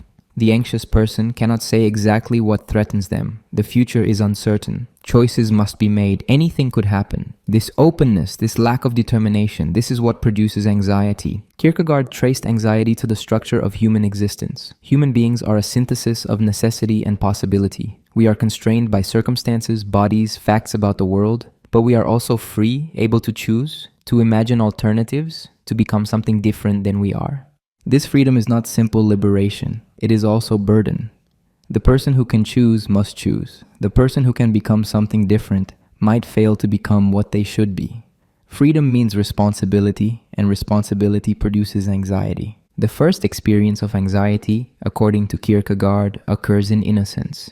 Before sin, before knowledge of good and evil, there is still anxiety. This is the anxiety of possibility. Even innocent freedom feels the vertigo of being able to choose. The biblical story of Adam in the garden illustrates this. God commands Adam not to eat from the tree of knowledge. Adam does not yet understand good and evil, sin and righteousness. But the prohibition awakens anxiety. He can eat or not eat. He is free. This freedom is dizzying. Anxiety is the dizziness of freedom. Standing at the edge of a cliff, you might feel the impulse to jump, not from suicidal desire, but from the sheer recognition that you could jump. The possibility is there. Your freedom creates this possibility. The vertigo you feel is anxiety. Sin, in Kierkegaard's account, enters through anxiety. The anxious person, confronted with freedom, seeks escape. He tries to flee from the responsibility of choosing, but freedom cannot be escaped. The attempt to flee freedom is itself a choice, and this choice is sin. Sin is not simply breaking a rule, it is the misuse of freedom, the attempt to avoid being oneself. The person sins in trying to escape anxiety, but sin produces more anxiety. Now the person is guilty, alienated, aware of their failure. The anxiety of possibility becomes the anxiety of guilt. This creates a spiral. Guilt produces anxiety. Anxiety tempts to sin. Sin increases guilt. The person becomes trapped in patterns of behavior they cannot break, pursued by anxiety they cannot escape. This is the bondage of sin. Kierkegaard distinguished between different forms of anxiety. The anxiety of spiritlessness characterizes people who have suppressed their freedom so completely that they no longer experience anxiety. They live conventional lives, following social expectations, never confronting the possibility of genuine choice. They appear calm but have achieved this calm by refusing to be themselves. This is not true freedom from anxiety, but its most dangerous form. The person in spiritlessness has sacrificed selfhood to avoid anxiety. They are the living dead, going through motions without genuine existence. Their lack of anxiety indicates spiritual death, not health. The anxiety of sin manifests in awareness of guilt. The person recognizes they have misused freedom, chosen wrongly, failed to become what they should be. This anxiety is painful but potentially productive. It creates the possibility of repentance, of seeking forgiveness, of changing direction. But sin also produces the anxiety of trying to maintain innocence through one's own efforts. The person who has sinned tries desperately to prove they are good, to compensate through achievements, to earn righteousness. This produces constant anxiety because the person knows at some level that their efforts are insufficient. The anxiety of fate and necessity appears when freedom confronts limitations. We are free, but we are also constrained by circumstances beyond our control. We are born into particular bodies, families, historical moments. We age, sicken, die. These necessities limit what we can choose, yet we remain responsible for how we respond to them. Some people respond to this anxiety by denying freedom, claiming everything is determined by fate, genes, social conditioning, or divine will. If nothing can be chosen, then nothing can be blamed. This escape from freedom is another form of sin. Others respond by denying necessity, imagining they can transcend all limitations through willpower or positive thinking.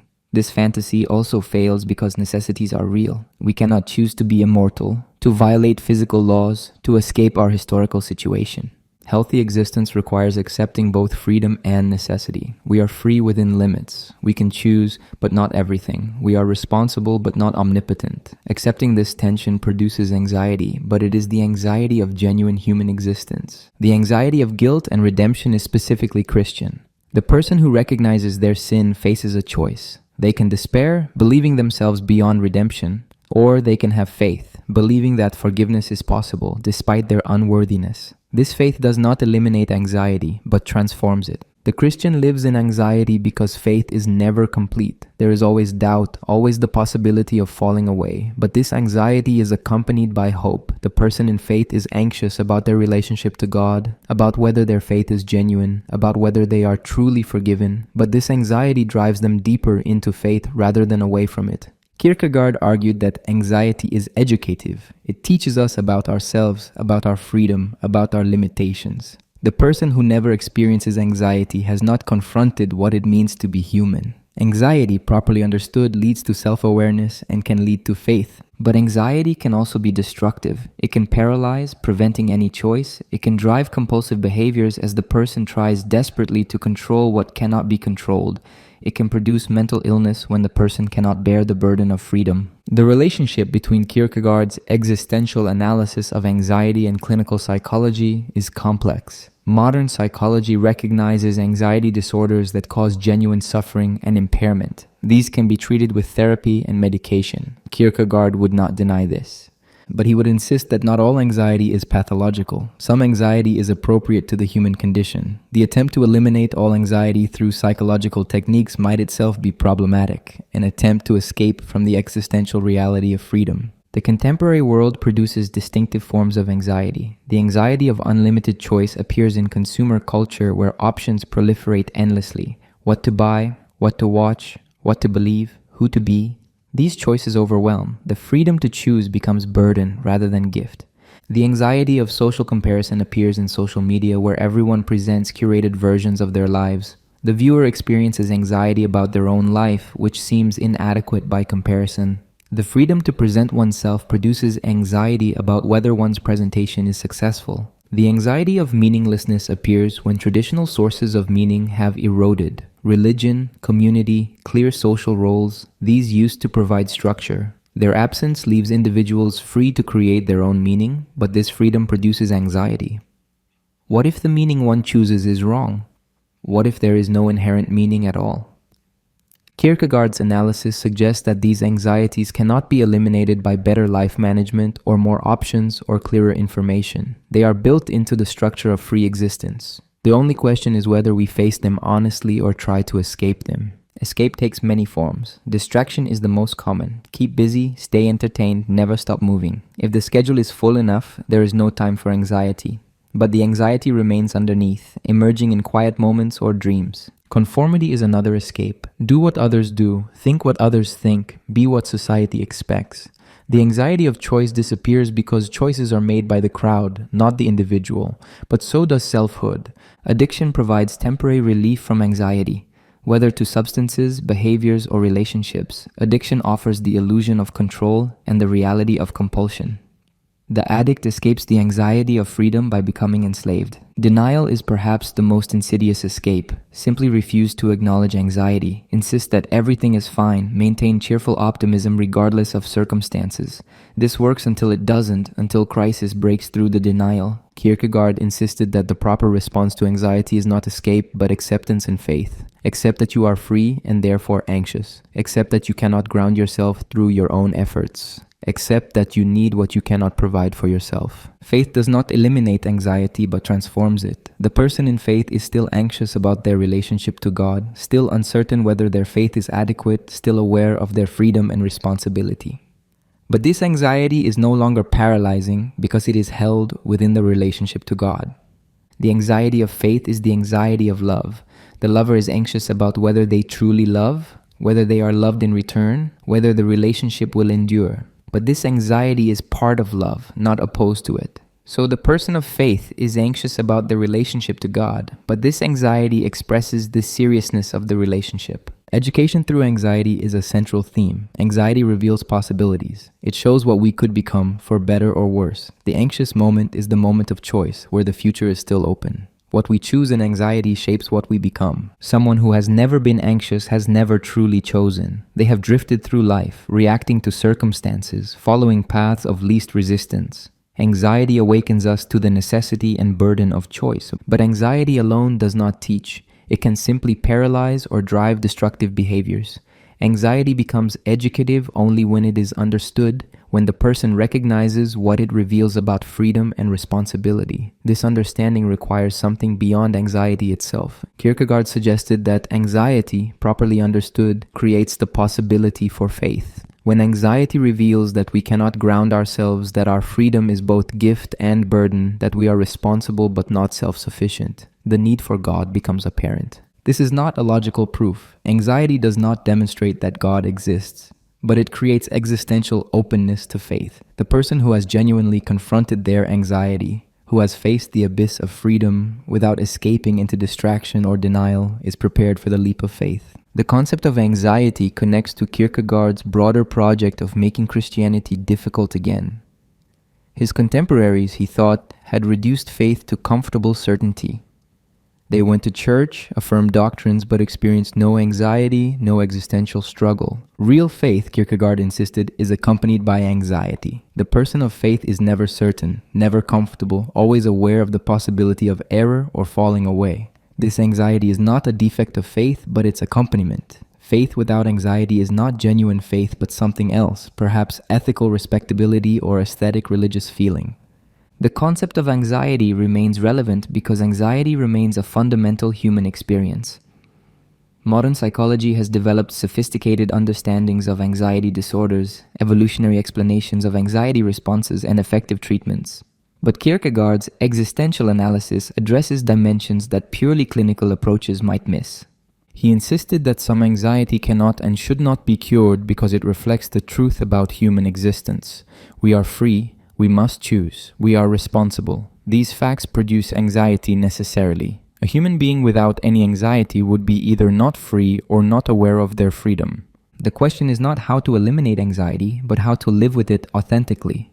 Kierkegaard's answer was faith, understood not as certainty, but as passionate commitment despite anxiety. Whether one accepts this answer or not, his analysis of why anxiety is inseparable from freedom remains profound and challenging. The crowd is untruth against the masses. Kierkegaard had a horror of crowds, not simple misanthropy or social awkwardness, though he experienced both, but a philosophical conviction that the crowd represents the negation of individual existence. The individual is truth, he proclaimed. The crowd is untruth. This claim seems paradoxical.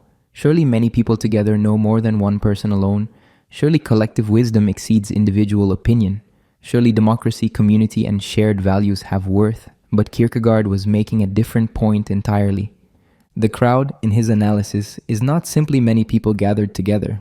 It is a mode of existence in which individuals abdicate responsibility by disappearing into collective identity. In the crowd, no one is responsible because everyone is responsible. In the crowd, no one truly decides because the decision emerges from group dynamics no single person controls. The crowd makes it possible to evade selfhood. The individual standing alone must take responsibility for beliefs and actions. The individual can be questioned, challenged, held accountable. But the crowd member says, "Everyone thinks this, everyone does this, I am simply going along." The crowd provides cover for avoiding genuine choice.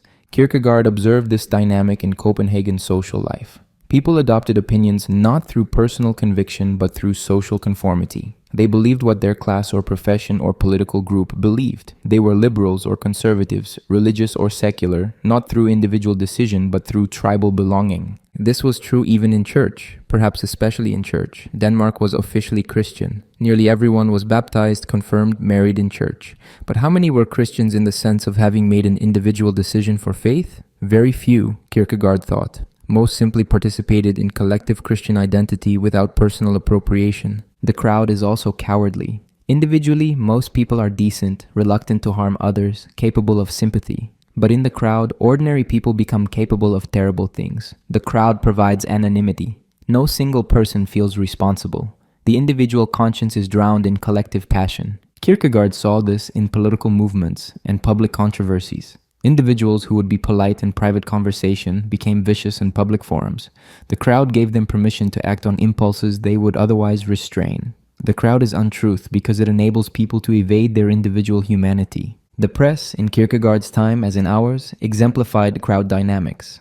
Newspapers claimed to represent public opinion, but they also shaped it. They created artificial crises, inflamed passions, simplified complex issues. The press spoke in the name of the people, but without any individual taking responsibility for what was said. When the Corsair, a satirical newspaper, attacked Kierkegaard personally, he experienced the cruelty of crowd dynamics. The paper published caricatures and mocking articles. People in the street laughed at him, children taunted him, but no individual claimed authorship or took responsibility. The attack came from the crowd, which meant it came from nowhere and everywhere. Kierkegaard responded by attacking the press itself. He argued that journalism was fundamentally irresponsible because it spoke in abstractions and generalities, never from the standpoint of individual existence. The journalist writes, "People think, public opinion demands, everyone knows." But who thinks? Which public? What specific person knows?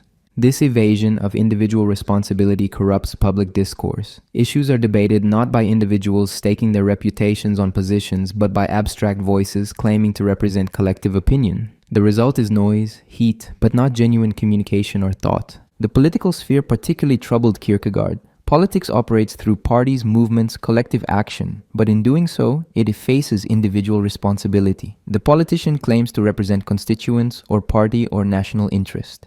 But this representation often means the politician takes positions they do not personally believe because the crowd demands it. Revolutionary movements exemplified this problem.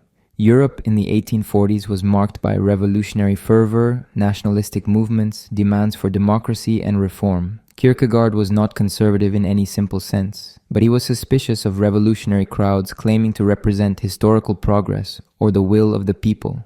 The revolutionary crowd produces violence and then disclaims responsibility. It was the revolution, the historical moment, the people's will. No individual made the decision to destroy or kill. The crowd did it, which means no one did it, which means no one is guilty.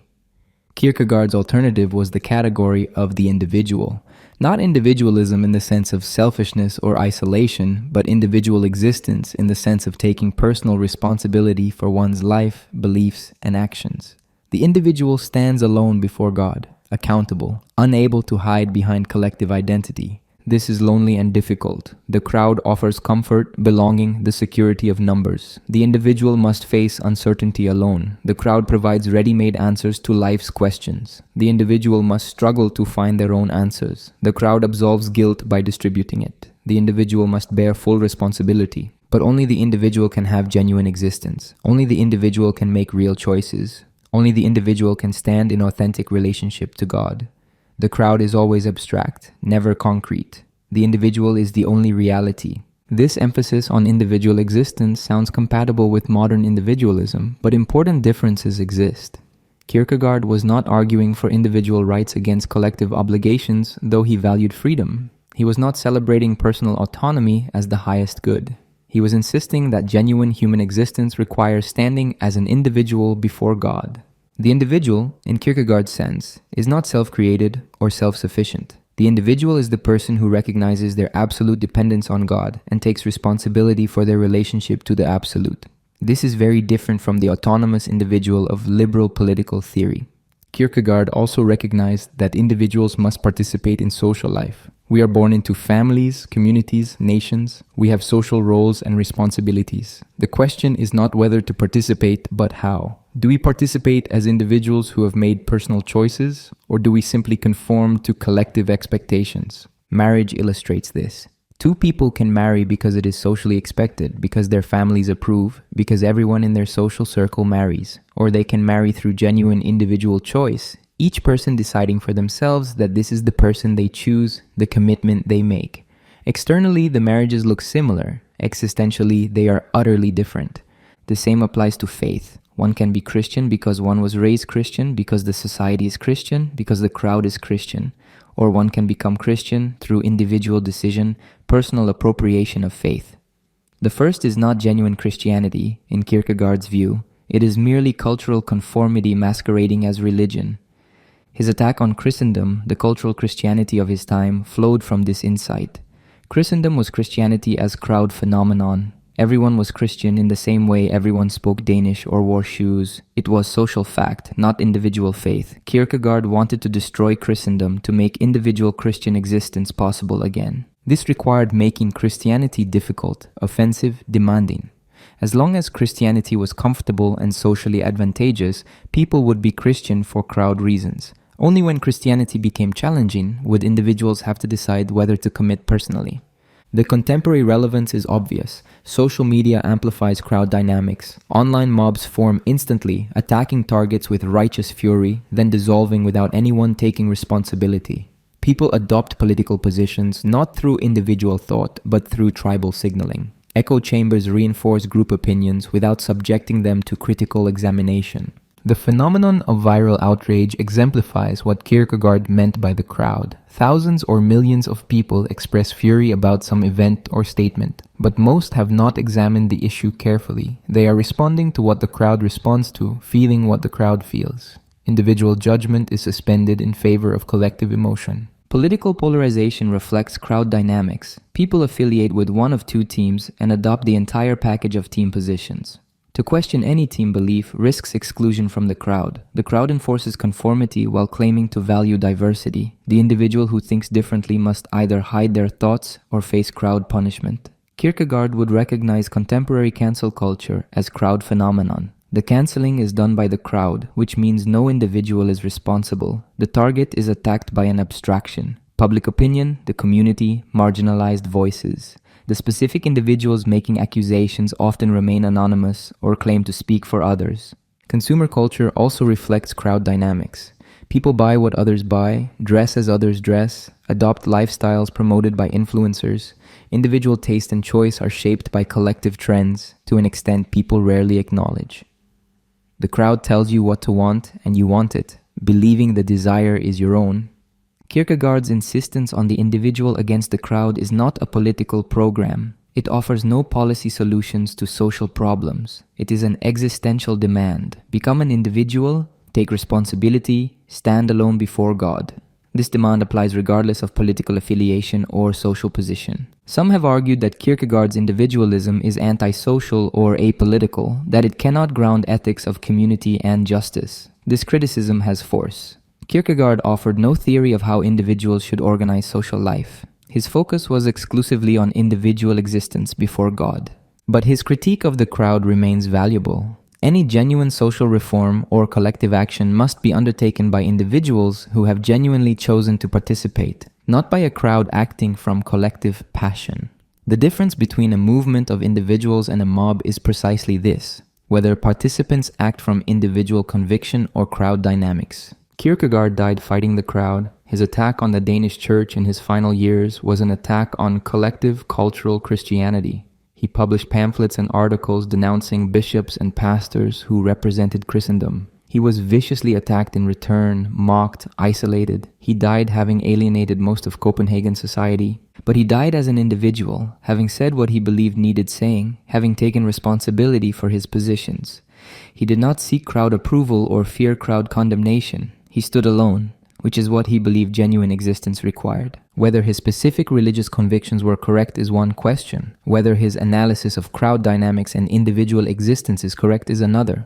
Many who reject his Christianity find his critique of the crowd profound and troubling. We live in an age of crowds, of collective identities, of social media mobs. Kierkegaard's insistence that the individual is truth and the crowd is untruth remains a needed provocation.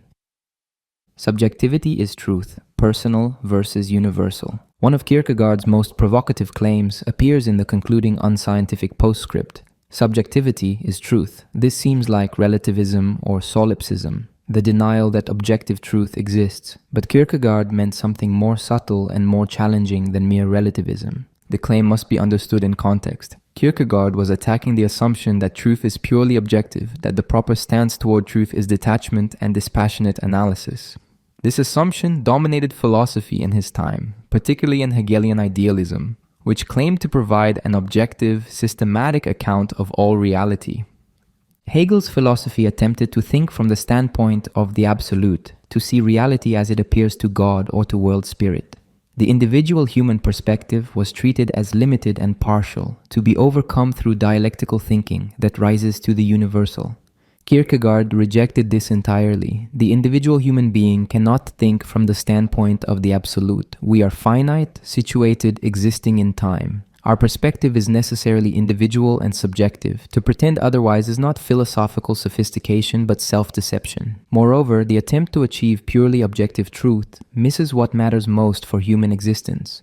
Even if we could know objective truths about metaphysics or history, this would not answer the crucial question, how should I live? This question requires personal appropriation, individual decision, subjective commitment. Consider the difference between knowing about Christianity objectively and being a Christian subjectively. One can study Christian theology, church history, biblical texts, and achieve expertise. One can know objectively what Christians believe and have believed. But this objective knowledge is compatible with not being Christian at all. Being Christian requires subjective appropriation. It requires that I personally commit to Christ, that I stake my life on this faith, that I exist as a Christian. This is not a matter of objective knowledge, but of subjective passion and decision. No amount of objective study can substitute for this personal commitment.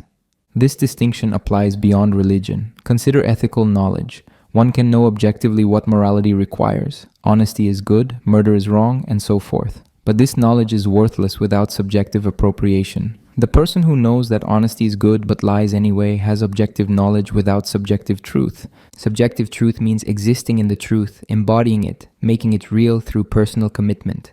It is not a matter of knowing propositions, but of being a certain kind of person. This cannot be achieved through detached study or objective analysis. It requires passion, decision, risk. Kierkegaard distinguished between objective reflection and subjective reflection. Objective reflection focuses on what is thought, whether the content is true or false. Subjective reflection focuses on how it is thought, whether the thinker exists in relationship to the truth. A person can hold objectively true beliefs in a subjective untruth, meaning without genuine personal commitment. They affirm correct doctrines, but do not exist according to them. Conversely, someone might hold objectively questionable beliefs with subjective passion and commitment. Kierkegaard controversially suggested that subjective passion is more important than objective correctness. This does not mean any belief sincerely held is equally valid. Kierkegaard was not a relativist. He believed Christianity is true and paganism is false. But he insisted that passionate pagan worship is closer to truth than passionless Christian conformity. The pagan who worships false gods with genuine passion is more truly religious than the cultural Christian who affirms correct theology without personal investment. This prioritization of subjectivity over objectivity seems dangerous. Does it not justify fanaticism? If passion matters more than correctness, why not passionate Nazism or passionate anything? Kierkegaard's response would be that genuine subjectivity is not mere passion but personal existence before God. The fanatic is actually objective in the pejorative sense, subordinating individual existence to an idea or cause. The paradox of subjectivity is that it cannot be communicated directly. I cannot transfer my subjective commitment to you. You cannot become yourself by imitating me. Each person must achieve subjective truth individually through personal decision and appropriation. This is why Kierkegaard used indirect communication. Direct communication conveys objective content. I can tell you facts, explain theories, describe beliefs, but I cannot directly give you subjective truth. You must find it yourself. Indirect communication uses pseudonyms, irony, stories, and multiple perspectives to provoke the reader into thinking for themselves. The reader cannot simply accept what the author says because the author is not presenting a single position. The reader must engage, decide, appropriate personally.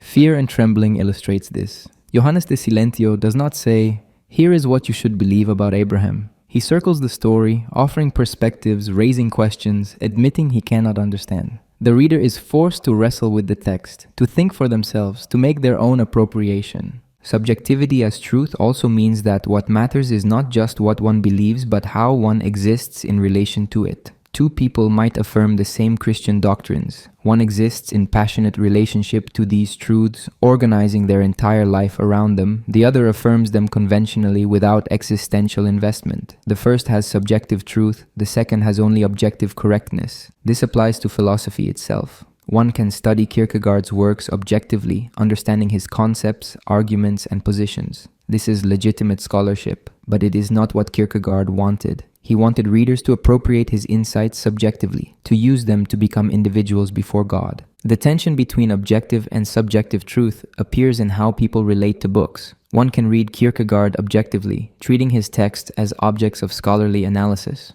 Or one can read him subjectively, allowing the text to question and transform one's own existence. The objective reading produces academic papers. The subjective reading produces existential change. Kierkegaard's emphasis on subjectivity influenced later existentialism. Sartre's claim that existence precedes essence echoes Kierkegaard's insistence that subjective existence is primary. Heidegger's distinction between inauthentic and authentic existence reflects Kierkegaard's concern with personal appropriation versus conformity.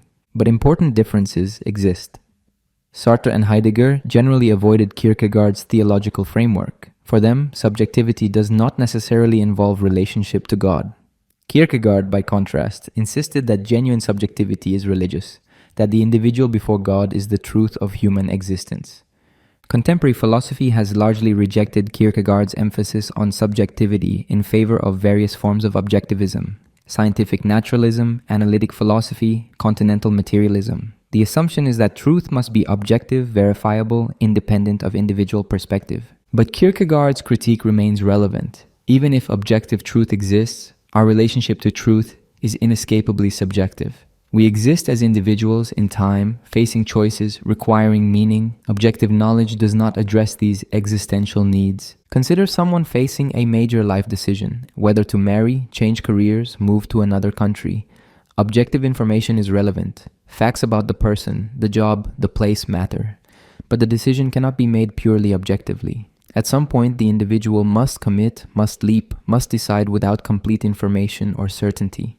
This decision requires subjective truth. The person must ask, what do I truly want? What am I willing to risk? What kind of person am I choosing to become? These questions cannot be answered objectively. They require self-knowledge, passion, courage to commit despite uncertainty. Ethics provides another example. Moral philosophy can analyze what actions are right or wrong objectively. But becoming a moral person requires subjective appropriation. One must not just know what is right, but care about doing right, commit to it, organize one's life around it. The subjective dimension is essential. Kierkegaard's claim that subjectivity is truth challenges the modern assumption that progress means increasing objectivity. Science, technology, bureaucracy, these are triumphs of objective rationality.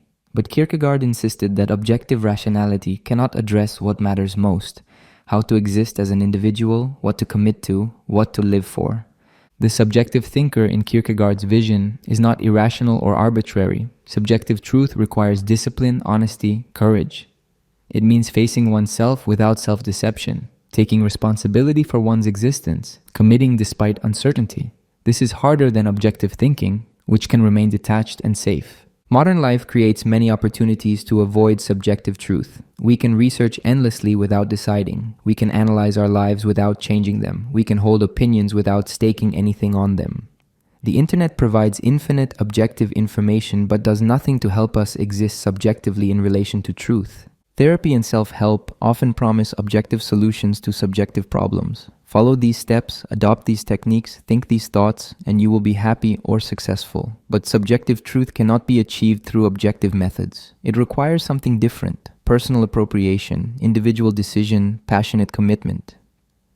Kierkegaard's emphasis on subjectivity is not narcissism or self-absorption. It is the opposite.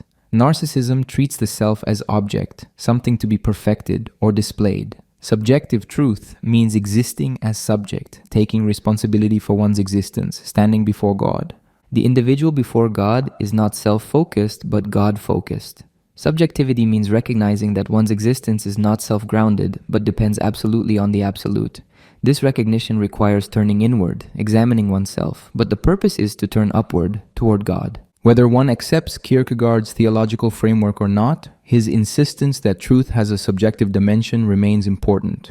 We are not just knowers of truth, but existers in truth. How we exist matters as much as what we know. Passion, commitment, and personal appropriation are not obstacles to truth, but essential aspects of living truthfully. The present age, Kierkegaard's critique of modernity. Kierkegaard looked at the Copenhagen of his time and saw a culture in decay. Not economic or political decay, but spiritual and existential decay. The present age, as he analyzed it, was characterized by passionlessness, reflection without action, leveling, and the triumph of abstraction over concrete existence. The critique appeared most clearly in an 1846 essay titled A Literary Review, ostensibly a review of a contemporary novel, but actually a diagnosis of modern society.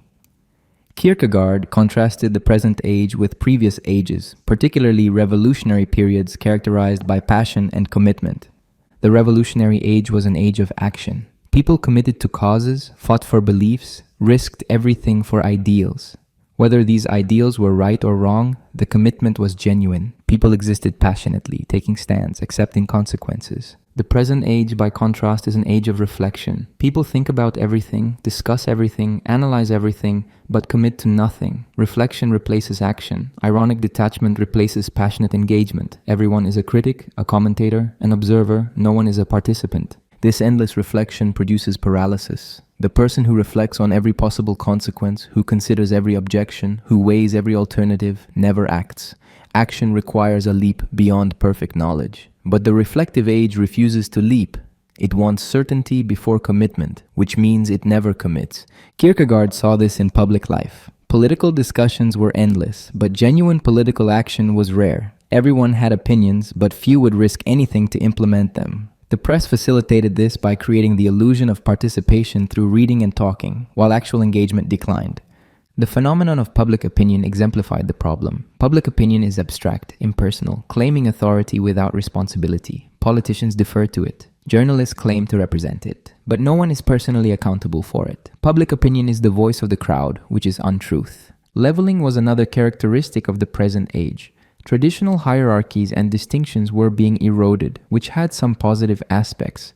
But leveling also meant the elimination of excellence, of genuine distinction, of passionate commitment to ideals higher than the average. Leveling works through envy disguised as equality. The mediocre cannot rise to excellence, so they pull excellence down to their level. Anyone who stands out, who achieves something distinctive, who takes a passionate stand, becomes a target. The crowd tolerates no one rising above it. This happens not through direct force, but through mockery, gossip, and social pressure. The exceptional person is ridiculed until they conform or are marginalized. The result is a society of comfortable mediocrity, where no one dares to be different or excellent. The press facilitates leveling. Newspapers can destroy reputations instantly without accountability. They speak in the name of the public but represent particular interests. They claim objectivity while promoting perspectives. And they do all this anonymously, without individual responsibility. Kierkegaard experienced this personally when the Corsair attacked him. The paper used mockery and caricature to make him a public laughingstock. This was leveling in action, the exceptional thinker pulled down through crowd ridicule facilitated by the press. Abstraction was a third characteristic. Modern life deals in abstractions, the public, society, humanity, progress. These abstractions replace concrete individuals and relationships. People care about humanity in general, but not about specific human beings. They discuss society but ignore their neighbors. This abstraction allows people to feel virtuous without doing anything. One can advocate for the poor in general while treating one's servants badly.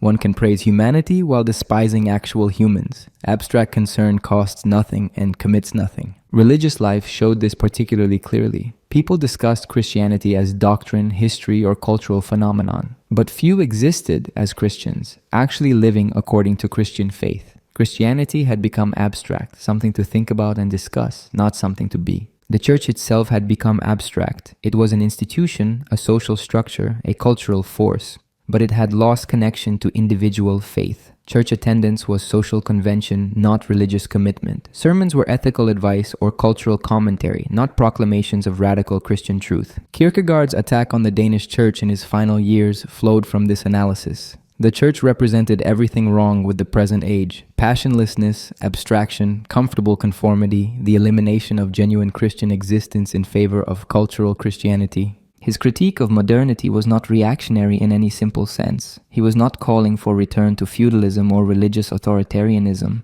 He recognized that historical change cannot be reversed, but he insisted that modernity as it was developing was fundamentally anti-human because it eliminated individual existence in favor of abstract collectives and systems. The solution was not political or social reform, but individual transformation. Individuals must refuse to be absorbed into the crowd. They must exist passionately, concretely, taking responsibility for their own lives. They must replace abstract concern with concrete action, reflection without commitment with passionate engagement. This could not be achieved through mass movement or social program. Any attempt to create individual existence collectively would be self-contradictory. Each person must become an individual alone through personal decision and commitment. The contemporary relevance is striking. Kierkegaard's critique of the present age applies even more forcefully to our present age. Social media has amplified every tendency he identified. Passionless reflection, abstraction replacing concrete engagement, leveling through public shaming, the power of anonymous crowds. People curate online personas while their actual lives remain unfulfilling. They engage in endless debates without genuine commitment. They care about global issues in abstract ways while ignoring immediate relationships and responsibilities. They seek validation from anonymous crowds while losing any sense of individual existence. The information age produces unprecedented access to knowledge, but declining capacity for passionate commitment. We know about everything but commit to nothing. We are aware of every perspective but cannot take a stand. We are sophisticated, ironic, detached, and profoundly unengaged. Political polarization might seem to contradict this analysis. People appear passionate about politics, but much political passion is actually crowd passion, not individual commitment. People adopt team positions, repeat team talking points, hate team enemies. This is not genuine individual conviction but tribal identity. Consumer culture exemplifies abstraction. We purchase abstract lifestyles, abstract identities, abstract satisfactions. The actual objects matter less than what they symbolize. We consume images and meanings more than physical goods. Everything becomes abstraction. Even self-help and wellness culture reflects the problem. People read about mindfulness without being mindful, learn about authentic living without living authentically, discuss mental health without confronting their actual mental states. Reflection replaces existence. Kierkegaard would recognize in our time an intensification of the tendencies he identified. Technology has enabled unprecedented abstraction, unprecedented leveling, unprecedented passionlessness disguised as engagement. The algorithms that shape online experience are the ultimate abstractions, mechanizing even the pretense of individual choice. His solution remains challenging. Become an individual. Stop hiding in the crowd. Stop replacing existence with reflection. Stop caring about abstractions while ignoring concrete reality. Commit passionately to something. Take responsibility for your existence. Stand alone before God. This is not a social program or a political platform. It is an existential demand that each person must fulfill alone. No guru, no system, no movement can do it for you. You must become yourself, and this requires courage, honesty, and willingness to stand apart from the crowd. Whether Kierkegaard's diagnosis was entirely accurate for his time is debatable. Whether his solution is adequate is debatable. But his description of how modernity can eliminate individual existence while claiming to liberate it remains prophetic and disturbing. Indirect communication, why he wrote under pseudonyms. Kierkegaard published most of his major philosophical works under pseudonyms. This was not simply to hide his identity, though he did enjoy the game of anonymity. The pseudonyms were essential to his method of indirect communication, his attempt to communicate truths that cannot be communicated directly. Between 1843 and 1846, the most productive years of his authorship, Kierkegaard published Either Or under the name Victor Eremita, Fear and Trembling under Johannes de Silentio, Repetition under Constantine Constantius, Philosophical Fragments under Johannes Climacus, The Concept of Anxiety under Vigilius Hofniensis, and concluding Unscientific Postscript again under Johannes Climacus. Each pseudonym represented a distinct perspective, a different existential position. Victor Eremita, the victorious hermit, presented the aesthetic and ethical stages in conflict. Johannes de Silentio, John the Silent, circled the mystery of faith without claiming to understand it. Constantine Constantius explored the possibility of repetition. Johannes Climacus, named after a 7th century monk who wrote about spiritual ascent, examined the paradoxes of Christian faith from a philosophical perspective. These were not mere pen names but distinct voices, characters with their own perspectives and limitations.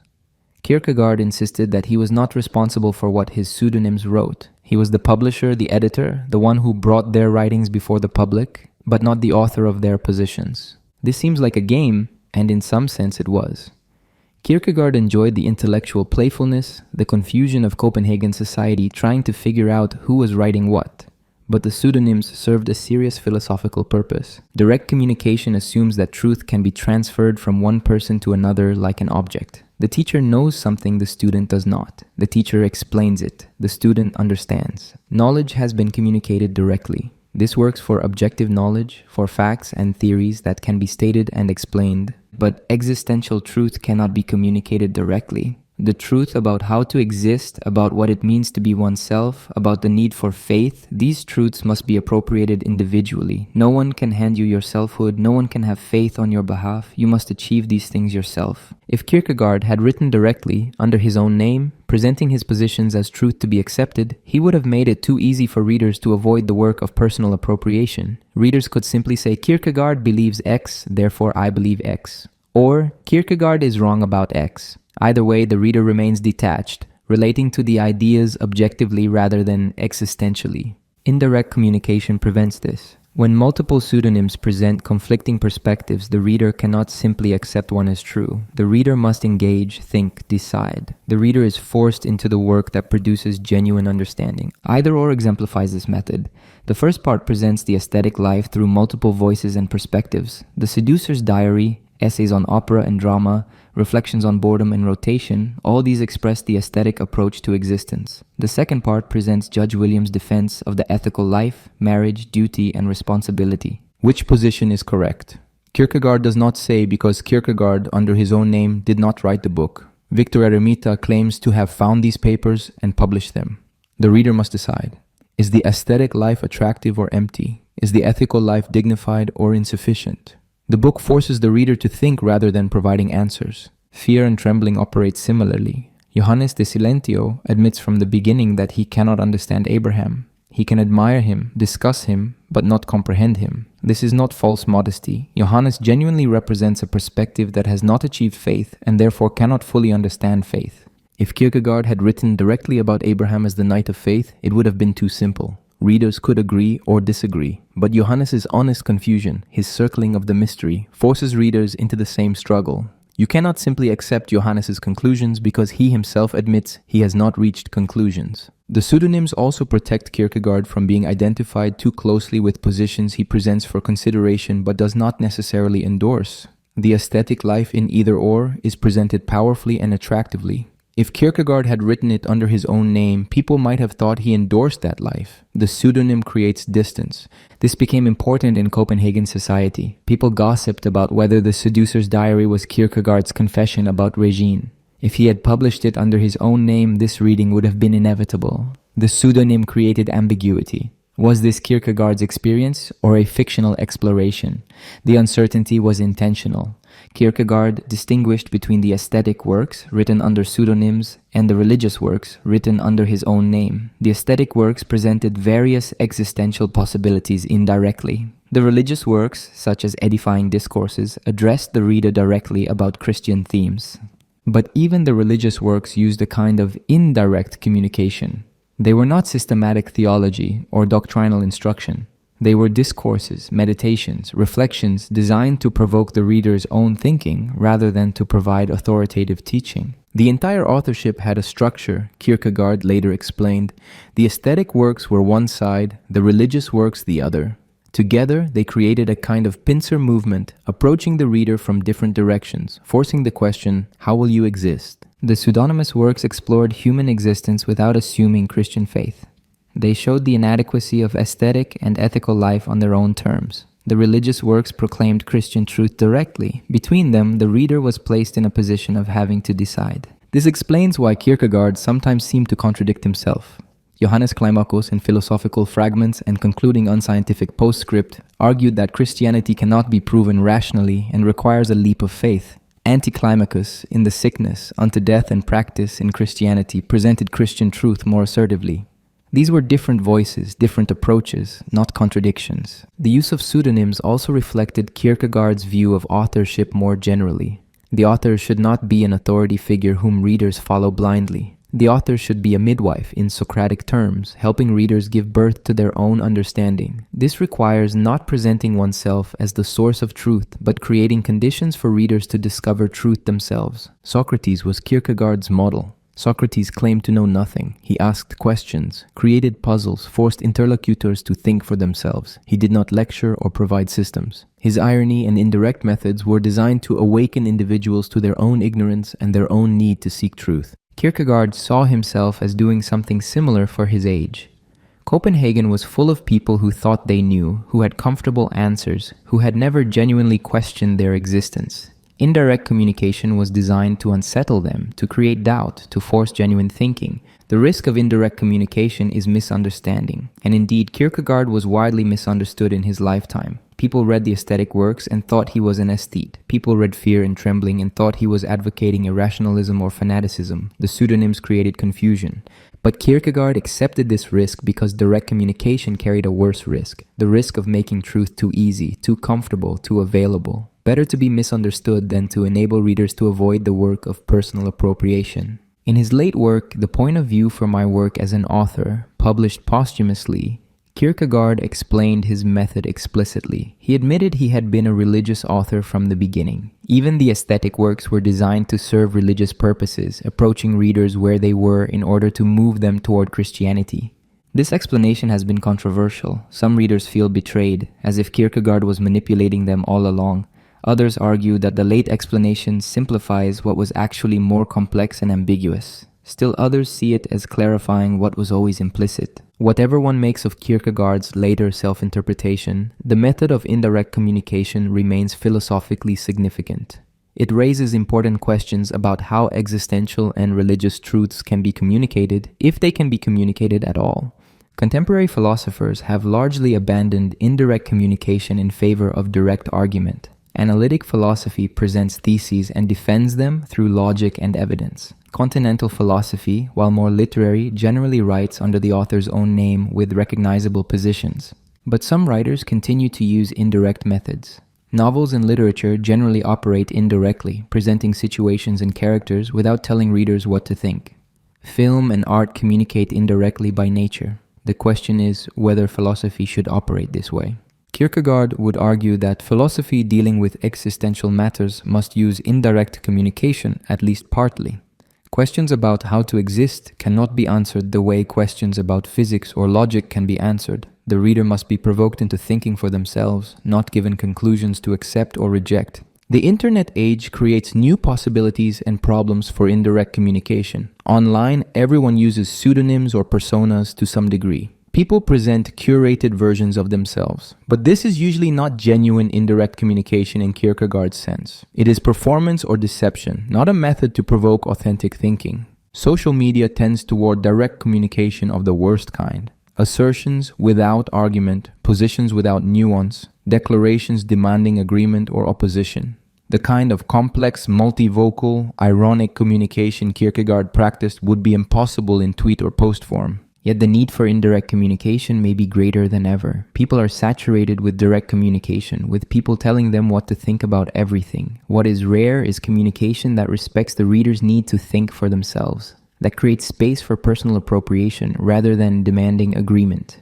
Kierkegaard's use of pseudonyms reminds us that truth, at least existential and religious truth, cannot be possessed like an object or communicated like information. It must be lived, appropriated, made real through individual existence. The author who understands this does not present themselves as authority, but as fellow traveler, fellow seeker, someone creating conditions for others to find what they must find for themselves. Christianity without Christ, attacking the church. The last years of Kierkegaard's life were consumed by an increasingly bitter attack on the Danish church. From 1854 until his death in 1855, he published a series of pamphlets and articles with titles like The Moment and articles in newspapers denouncing the church, its bishops, and its pretensions to represent Christianity. This was not a sudden development. Kierkegaard had been critical of Christendom throughout his career, but the death of Bishop Münster in January 1854 triggered the final confrontation. Münster had been a family friend, a respected figure, someone Kierkegaard had treated with personal deference despite theological disagreements. At Münster's funeral, Hans Martensen, who would become the new bishop, delivered a eulogy praising Münster as a witness to the truth, part of the holy chain of witnesses extending from the apostles to the present. This enraged Kierkegaard. Münster was many things, but a witness to the truth in the New Testament sense? Absolutely not. The witnesses to the truth in the New Testament were persecuted, martyred, rejected by society. They lived in poverty, suffering, and opposition to the world. Münster had been a comfortable, respected, powerful member of the establishment. He had lived in a nice residence, received a good salary, enjoyed social prestige. Whatever else he was not a martyr. Kierkegaard's attack was not personal animosity toward Münster, though personal elements existed. It was a principled rejection of what Münster represented, the domestication of Christianity, its transformation from a radical, suffering faith into a comfortable middle-class religion. The Danish church, Kierkegaard argued, was Christianity in name only. It had the forms, the rituals, the buildings, the professional clergy, but it lacked the substance. It had become a state institution, a social service, a purveyor of ethical advice and cultural cohesion. It was everything except what Christianity actually is, a radical demand for faith, suffering, and absolute commitment to God. Everyone in Denmark was Christian by default. Infants were baptized. Young people were confirmed. Couples were married in church. The deceased received Christian burials. But how many of these people had made a personal decision for Christian faith? How many had experienced the offense of the paradox, the anguish of sin, the terror and joy of grace? Very few, Kierkegaard believed. Most Danes were Christians the way they were Danish, by accident of birth, by social convention, by cultural identity. This was not Christianity but Christendom, the cultural form of Christianity emptied of existential content. The clergy were the problem. They presented Christianity as reasonable, respectable, compatible with worldly success and social climbing. They turned Christianity into ethics, into cultural tradition, into anything except what it actually is. And they did this for the worst reason, to protect their own positions, salaries, and social status. Kierkegaard was particularly savage about clergy who married. Marriage was fine for ordinary people, but for clergy, it represented the ultimate compromise with worldliness. The New Testament praised those who made themselves eunuchs for the kingdom of heaven. Contemporary clergy made themselves comfortable for the sake of a good living. The state church was the institutional embodiment of the problem. Christianity as a state religion was a contradiction. The state represents worldly power, order, and prosperity. Christianity represents suffering, sacrifice, and opposition to the world. To make Christianity the official religion of the state was to destroy it. Kierkegaard did not advocate disestablishment as a political program. He was not interested in church-state politics. His attack was existential and religious. He wanted to expose the lie that Denmark was a Christian nation, that attending state church services made one a Christian, that clergy represented the faith of the apostles. His strategy was to make Christianity difficult again, to strip away the comfortable illusions, to show that genuine Christianity requires what almost no one is willing to give: everything. You cannot be a Christian and pursue worldly success. You cannot be a Christian and seek social approval. You cannot be a Christian and avoid suffering. This was not new. Kierkegaard had argued this throughout his work, but in his final years, he said it directly, without pseudonyms or indirection, in the most offensive way possible. He wanted to provoke a crisis, to force people to confront what Christianity actually demands. The attack had personal costs. Kierkegaard became increasingly isolated. Former friends avoided him, he was mocked in public. His financial resources, never unlimited, dwindled. He published his pamphlets at his own expense, unable to find publishers willing to take the risk. But he persisted. Issue after issue of the moment appeared, each more scathing than the last. He attacked specific bishops and pastors by name. He argued that it would be better to give up Christianity entirely than to continue the pretense. Honest paganism was superior to dishonest Christianity. He questioned whether anyone in Denmark was actually a Christian. He suggested that the witness to truth in the present age might be the person who admits they are not Christian rather than the person who claims to be while living in contradiction to Christian demands. He called for people to stop attending church. Do not participate in the charade. Do not let your children be baptized into this false Christianity. Do not be married or buried by these false witnesses. Better to have nothing than to have a lie. This was extreme, and Kierkegaard knew it. He was not founding a new church or sect. He was not claiming to be a witness to the truth himself. He explicitly denied being a Christian in the full sense. He was simply telling the truth about what Christianity is and what Danish Christendom was not. The religious establishment responded with varying degrees of anger and dismissal. Some called him mad. Others suggested he was bitter about not receiving a church position himself. Still others argued he was theologically confused, misunderstanding the nature of grace and the church. But some younger people began to pay attention. Students and intellectuals started to see Kierkegaard not as an eccentric, but as someone speaking important truths. The attack on the church created controversy, discussion, genuine thinking about what Christianity meant. Kierkegaard's health declined. Years of intensive writing, poor eating habits, stress, and the emotional toll of public controversy wore him down. In October 1855, he collapsed on the street. He was taken to Frederick's Hospital, where he lingered for several weeks. Even from his deathbed, he continued the attack. He refused communion from the state church, insisting that the clergy were not legitimate ministers. He told visitors he wanted to die, that he had completed his work. On November 11th, 1855, he died at age 42. His funeral became a battleground. The church attempted to give him a Christian burial, which provoked protests from his nephew and from young people who saw the hypocrisy of the church claiming someone who had denounced it. The funeral turned into a public spectacle, the very sort of crowd phenomenon Kierkegaard had despised. The attack on the church remains Kierkegaard's most controversial legacy. Was he right? Was Danish Christianity really as bankrupt as he claimed? Were the clergy really frauds? Or was Kierkegaard himself extreme, unreasonable, unable to recognize legitimate expressions of faith that differed from his rigorous standards? Defenders of the church argued that Kierkegaard had an impossible ideal. Christianity must exist in the world, in institutions, among imperfect people. Expecting every Christian to be a martyr or to live in radical poverty is unrealistic and unbiblical. The church includes many kinds of people at many stages of faith. This diversity is healthy, not a sign of corruption. Moreover, the church provides genuine goods: community, tradition, liturgy, pastoral care, education. Dismissing all of this because it falls short of apostolic radicalism seems ungrateful and destructive. The church, for all its flaws, has preserved Christian faith through centuries and served millions of people.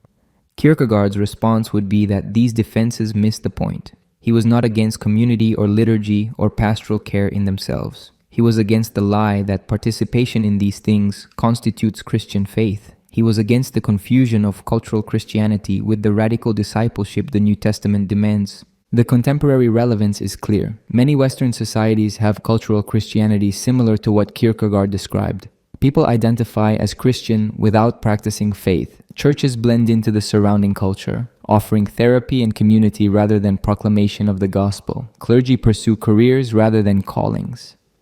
The phenomenon of spiritual but not religious partly validates Kierkegaard's critique. Many people recognize that institutional religion has become empty, but do not know what authentic faith would look like. They reject the church, but cannot articulate what they are seeking. Conservative Christianity sometimes claims Kierkegaard as an ally in attacking liberal churches that have accommodated to secular culture. But Kierkegaard would likely attack conservative churches just as vigorously for their nationalism, their pursuit of political power, their comfortable middle-class values dressed in biblical language.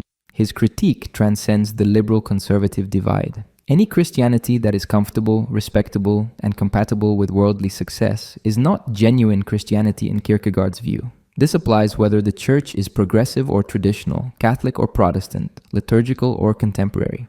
The question Kierkegaard posed remains: is it possible to be a Christian in a Christian culture? When everyone is Christian by default, when Christianity is the established religion, when being Christian brings social advantages, can genuine Christian faith exist? Or does cultural Christianity make real Christianity impossible?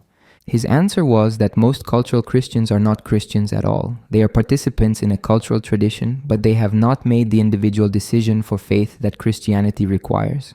The church that baptizes infants indiscriminately, that confirms teenagers who do not believe, that marries and buries people who never thought seriously about Christianity, is not serving the gospel, but obscuring it. Whether Kierkegaard's attack was ultimately constructive or destructive is debatable. He certainly did not found a movement or reform the church. Danish Christianity continued after his death much as before, but he planted seeds of radical critique that would grow in later theology and continue to challenge comfortable Christianity.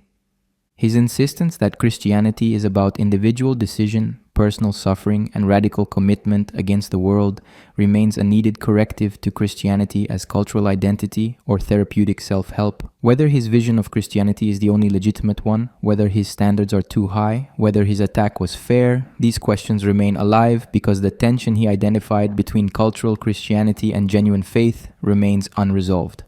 The single individual, radical authenticity. The category of the single individual stands at the center of Kierkegaard's thought. Not the individual as autonomous agent pursuing self-interest, not the individual as bearer of rights, but the single individual standing alone before God. This is what a human being most essentially is. Kierkegaard sometimes wrote the single individual as a dedication at the beginning of his works. This was not addressed to any particular person, but to whoever might read as an individual, not as part of a crowd or school or movement. The true reader is always single, alone, making their own appropriation of what they read. The single individual is opposed to the crowd, to the public, to the mass. These collectivities eliminate individual responsibility and authentic existence.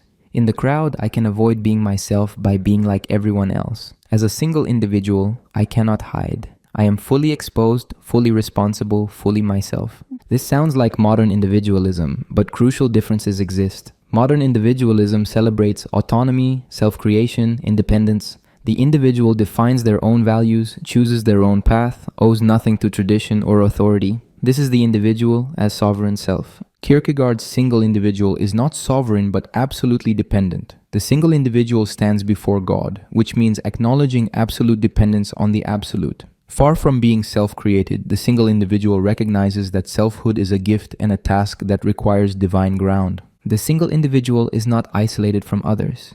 We have relationships, responsibilities, social roles, but these relationships are authentic only when entered as individuals. I marry as an individual who has chosen this person, not because society expects marriage. I work as an individual who has chosen this vocation, not merely because I need a job. The difference is subtle but crucial. Two people can perform the same actions, one as an individual and one as part of the crowd. Externally, they look identical. Internally, everything differs. One has chosen, the other has conformed. One takes responsibility, the other hides in collective identity. Becoming a single individual requires recognizing that ultimately, one stands alone. Other people cannot save you, cannot make your choices, cannot have faith on your behalf. Your relationship to God is absolutely your own. No mediator, no church, no community can stand between you and God. This is lonely and terrifying. The crowd offers comfort, warmth, the security of belonging. The single individual accepts isolation for the sake of authentic existence. This does not mean literal solitude, but existential aloneness. The recognition that at the deepest level, each person is irreducibly singular. The single individual is also opposed to abstract humanity or universal categories. Philosophy and politics often deal in universals: human rights, human nature, the human condition. These abstractions are useful for certain purposes, but miss what is most essential: the concrete, existing individual. I am not an instance of humanity in general. I am this particular person with this particular history, these particular relationships, facing these particular choices. Any philosophy or politics that ignores this particularity in favor of abstract categories misses reality. This does not mean ethical obligations are arbitrary. There are universal moral principles, but they must be appropriated individually. The moral law binds me not because it is universal, but because I, as this individual, recognize my obligation. The universal becomes real only through individual appropriation. Kierkegaard's emphasis on the single individual influenced existentialism's focus on individual existence. Sartre's claim that existence precedes essence echoes Kierkegaard's insistence that individuals are not instances of abstract categories, but concrete existence who create their essence through choices. But Sartre's atheistic existentialism differs fundamentally from Kierkegaard's Christian vision. For Sartre, the individual is radically free, creating values without any ground beyond human choice. For Kierkegaard, the individual is free but grounded in God. Human freedom operates within divine creation and under divine judgment. The single individual must make choices that cannot be justified to others or fully explained. Abraham choosing to obey God's command to sacrifice Isaac cannot explain himself to anyone. He stands alone in his decision, unable to appeal to universal ethical categories for support. This radical singularity is both the terror and dignity of human existence. Terror because I cannot escape responsibility by appealing to what others do or think. Dignity because I am not reducible to social role or collective identity. I am irreplaceable, unique, singular before God. Modern life makes being a single individual difficult. Social media encourages comparison and conformity. Algorithms push people toward crowd behavior. Political tribalism demands loyalty to team positions.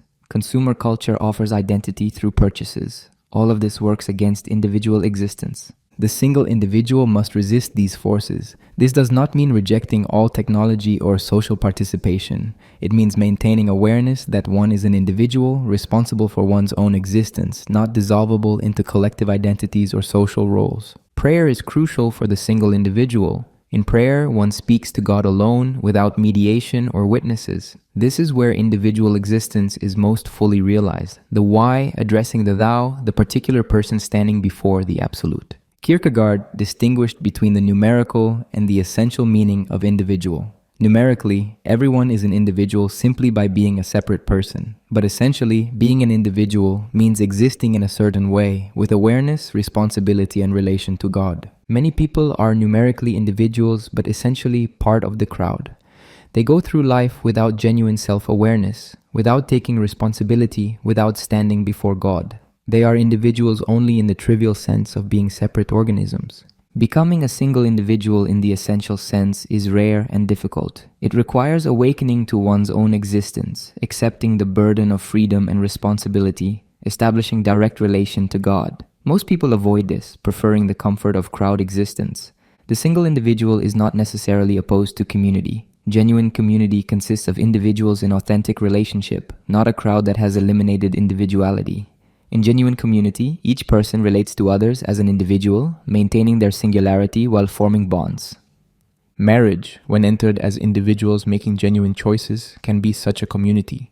Friendship between individuals who have genuinely chosen each other can be such a community. But these require that participants first become individuals, which most people never do. The political implications are complex. Democracy values individuals in the sense of giving each person a vote, but it also produces crowd dynamics, majority rule, pressure to conform to public opinion. Kierkegaard was not proposing a political alternative, but an existential stance. Regardless of political system, become an individual. Some have criticized Kierkegaard's emphasis on the single individual as a political or even reactionary. By focusing on individual existence before God, does he not ignore social injustice, political oppression, collective action for change? Should not individuals band together to fight injustice? Kierkegaard's response would be that genuine collective action requires individuals, not crowds.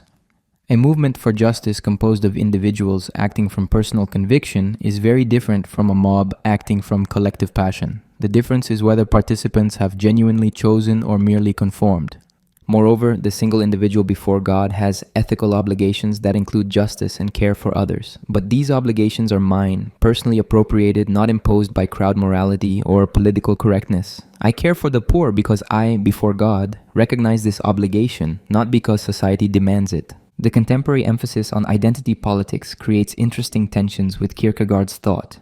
Identity politics emphasizes group identity, race, gender, sexuality, nationality. People are urged to find identity in these collective categories and to act in solidarity with their group.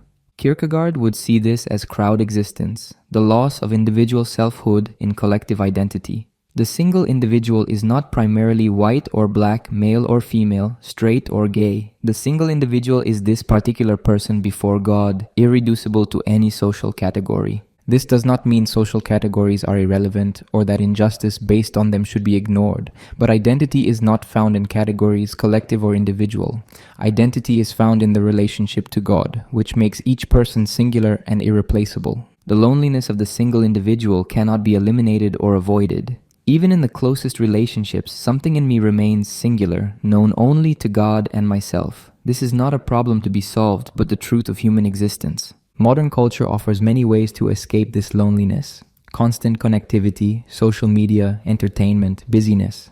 But none of these eliminates the fundamental aloneness of existence. They only distract from it temporarily. Accepting one's singularity, standing as a single individual before God, is the only way to genuine existence. Everything else is evasion, crowd existence, the refusal to be oneself. This is Kierkegaard's fundamental message, repeated in countless ways throughout his works.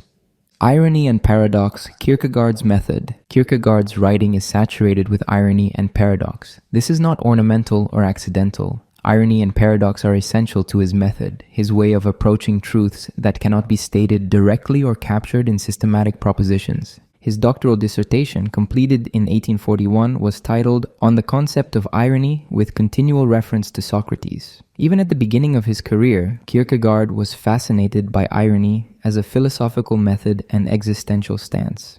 Socrates became his model for how a thinker should relate to truth and to others. Socratic irony operates through questions and negation. Socrates claimed to know nothing, which was itself ironic because he knew far more than those who claimed knowledge. By asking questions, he exposed the ignorance of those who thought themselves wise. The irony was pedagogical. It forced interlocutors to think for themselves rather than accepting received opinions. Kierkegaard employed similar tactics. His pseudonyms often express positions he does not endorse, forcing readers to think critically rather than simply accepting what is written. The reader cannot assume that anything in a pseudonymous work represents Kierkegaard's own view. This creates interpretive difficulty but also protects against passive reading. Irony creates distance between what is said and what is meant. The ironic speaker says one thing but means another, or means both, or means neither. This ambiguity is deliberate. It prevents the hearer from settling into comfortable certainty. It provokes thought, question, engagement. But Kierkegaard distinguished between irony as a method and irony as a life position. As a method, irony can serve truth by preventing premature certainty and forcing genuine thinking. But as a life position, irony becomes problematic. The person who treats everything ironically, who maintains distance from all commitments, who refuses to take anything seriously, is living in a form of despair. The aesthetic ironist uses irony to avoid commitment. Everything is viewed with detached amusement. Nothing is taken at face value. This feels sophisticated and free, but actually represents inability to engage seriously with existence. The ironist floats above life, commenting, but never participating.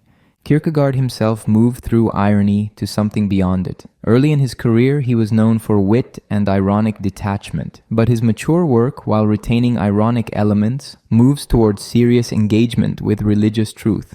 Irony became a tool rather than a position, a method rather than a stance. Paradox is even more central to Kierkegaard's thought. Christianity itself is paradoxical at its core. The eternal became temporal in Christ. The infinite became finite. God became human. These are not merely mysterious or difficult to understand. They are paradoxical, involving apparent contradictions that reason cannot resolve. The paradox of the incarnation cannot be smoothed over or explained away. It is not that we lack information or that future knowledge will resolve the contradiction. The paradox is essential. God becoming human is absurd from the standpoint of reason. It violates the categories through which we understand reality. This is not a defect of Christianity, but its nature. Faith means accepting the paradox, believing precisely because it is absurd. Not believing absurdities in general, but believing this specific paradox that Christianity proclaims. The attempt to make Christianity reasonable, to eliminate the paradox, destroys what is essential to it. Kierkegaard distinguished between Socratic and Christian paradox. Socratic paradox is epistemological.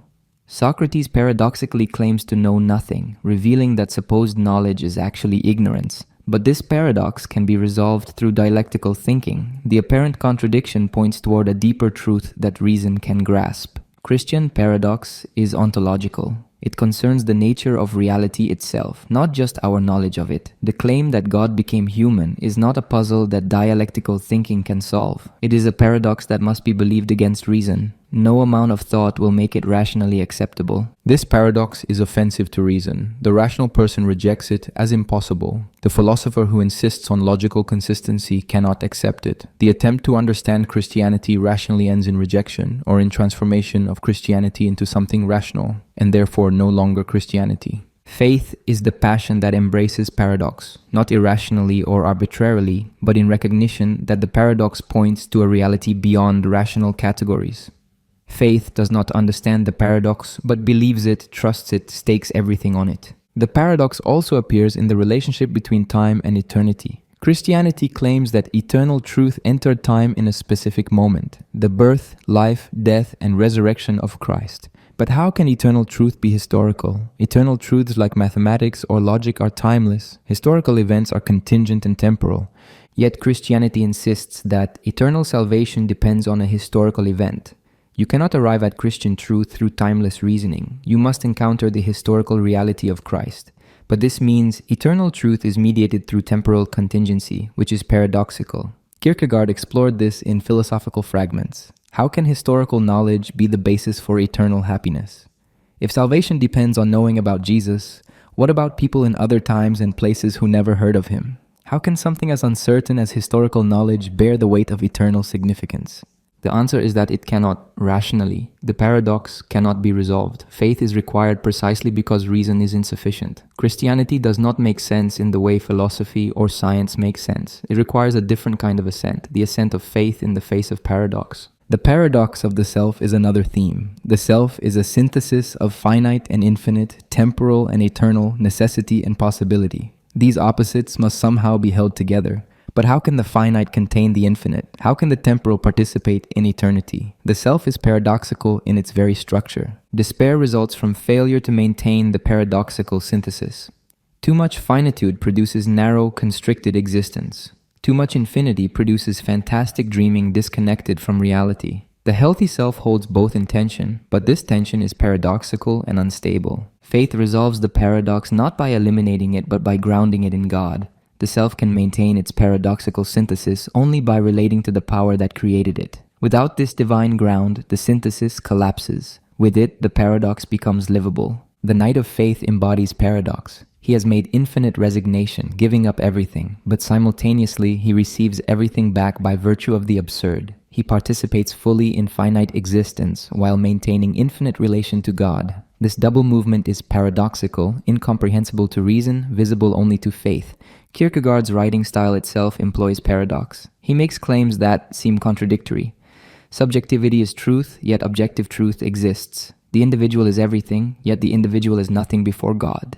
Ethics is universal, yet it must be suspended for the religious. Christianity is paradox, yet it is the highest truth. These are not logical errors or sloppy thinking, they are deliberate paradoxes designed to prevent readers from settling into comfortable positions. Just when you think you understand Kierkegaard's position, he says something that seems to contradict it. This forces continued engagement and thought. Some philosophers have criticized Kierkegaard for embracing paradox and irrationality. If Christianity is paradoxical and absurd, how is it different from any other absurdity? Why believe this paradox rather than some other? Without rational grounds for choice, does not anything go? Kierkegaard's response would be that the paradox of Christianity is not arbitrary absurdity, but the specific paradox that God reveals in Christ. This is not chosen because it is absurd, but encountered as the truth that reason cannot grasp. The offense of the paradox is evidence of its authenticity, not a problem to be solved. Moreover, embracing paradox is not the same as embracing irrationality in general. Kierkegaard used rigorous philosophical analysis. His psychological insights are precise. His logical argumentation is sophisticated. But he insisted that reason has limits, that the most important truths lie beyond what reason can demonstrate. Contemporary philosophy tends to avoid paradox. Analytic philosophy values logical consistency and clear argumentation. Continental philosophy, while more comfortable with ambiguity, generally seeks to resolve apparent contradictions through more subtle analysis. Paradox is seen as a problem indicating unclear thinking. But some thinkers continue to see value in paradox. Certain truths may be genuinely paradoxical, involving tensions that cannot be eliminated. The attempt to force everything into logical consistency may simplify and distort. Paradox may sometimes be the appropriate response to reality's complexity. Quantum mechanics, for instance, involves genuine paradoxes: wave-particle duality, quantum entanglement, observer effects. Physicists have learned to work with these paradoxes, rather than expecting to resolve them into classical logic. Perhaps other domains also contain irreducible paradoxes. Kierkegaard's use of irony and paradox reflects his conviction that the most important truths cannot be captured in straightforward propositions.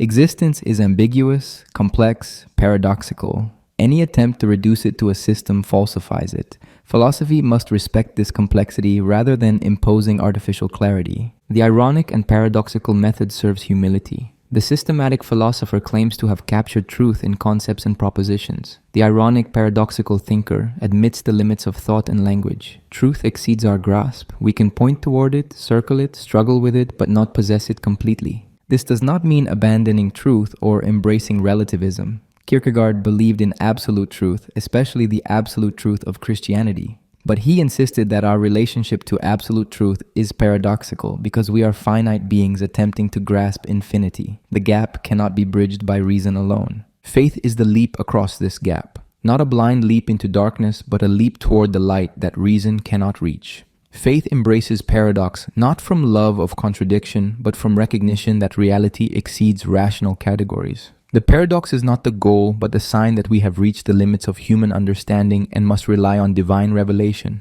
Passion over reason against Hegel. Throughout his career, Kierkegaard waged intellectual war against Georg Wilhelm Friedrich Hegel, the dominant German philosopher of the early 19th century. This was not personal animosity, but fundamental philosophical disagreement. Where Hegel saw system, reason, and dialectical progress toward absolute knowledge, Kierkegaard saw abstraction, evasion of existence, and the elimination of individual subjectivity. Hegel's philosophy attempted to comprehend all of reality in a single rational system. Through dialectical method, thesis producing antithesis and resolving in synthesis, thought could grasp the whole. Philosophy became the self-consciousness of absolute spirit understanding itself. Everything could be explained, everything had its place in the system. This systematic ambition struck Kierkegaard as both arrogant and absurd. Human beings are finite, temporal, situated in particular times and places. We exist, which means we are in the middle of things, not contemplating from some objective standpoint outside existence. The claim to think from the perspective of the absolute is self-deception. Hegel's system treats existence as something past, completed, available for rational comprehension. But existence is always in process, always becoming, never finished. The existing individual faces an open future requiring choices that cannot be deduced from any system. Life must be lived forward, but can only be understood backward, if at all. The Hegelian philosopher claims to understand history's rational development, to grasp how thesis and antithesis produce synthesis in an inevitable progression.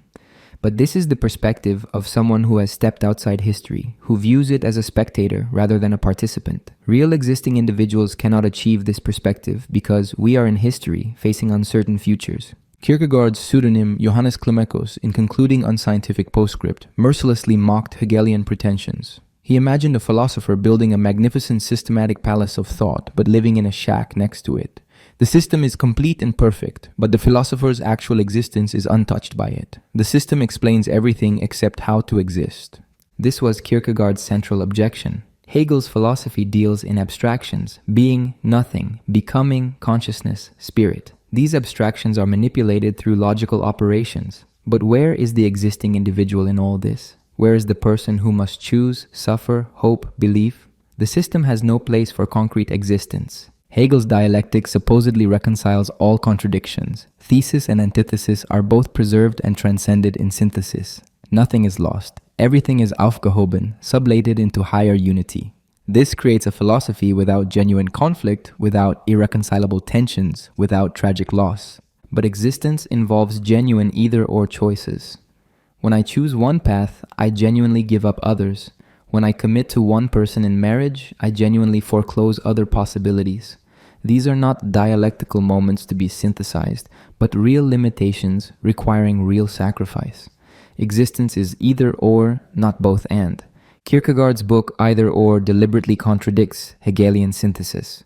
The aesthetic and ethical life are presented as alternatives. The reader must choose between them.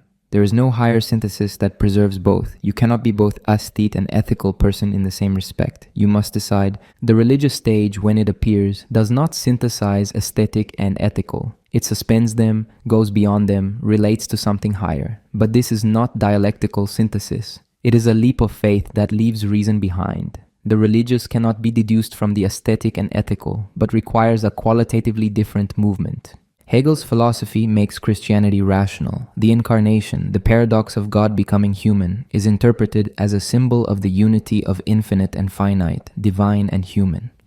Properly understood philosophically, Christianity expresses rational truth about the nature of spirit. The offense and paradox are eliminated.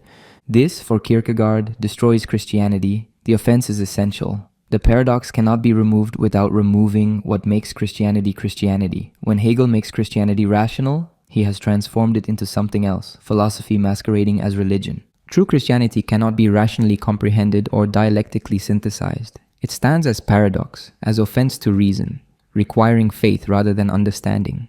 The attempt to understand Christianity philosophically is misguided from the start. Christianity is not for understanding, but for existing in.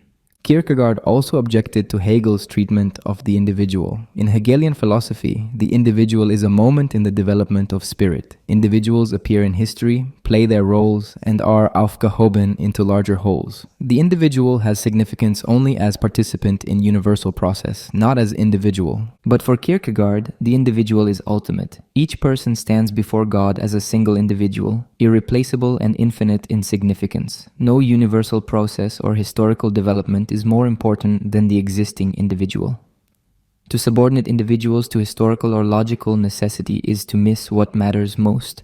The disagreement extends to the relationship between thought and existence. Hegel believed that to be is to be rational, that reality itself is logical structure. Thought and being ultimately coincide. Pure thinking grasps pure being. The real is rational and the rational is real. Kierkegaard insisted on an absolute distinction between thought and existence. I can think about my existence, but thinking is not the same as existing. I can form concepts of possibility, but possibility is not actuality. The leap from thought to existence cannot be bridged by logic. Existence always exceeds what can be thought. This is why existence cannot be systematized. A system is complete, perfect, closed.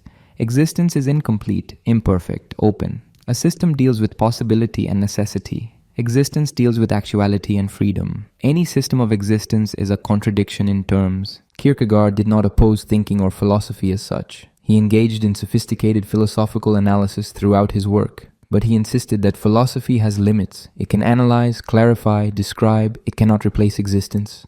The person who thinks about life without living is like someone who reads maps without traveling. Passion is what Hegel's philosophy lacks. Hegelian thinking is dispassionate, objective, attempting to view everything from the perspective of eternity. But human existence is passionate. We care about outcomes. We fear and hope. We love and hate. This passion is not a defect to be overcome, but essential to existence. Faith especially requires passion, not emotion in the sense of feeling, though feeling may accompany it, but passionate commitment, the staking of everything on what cannot be proven.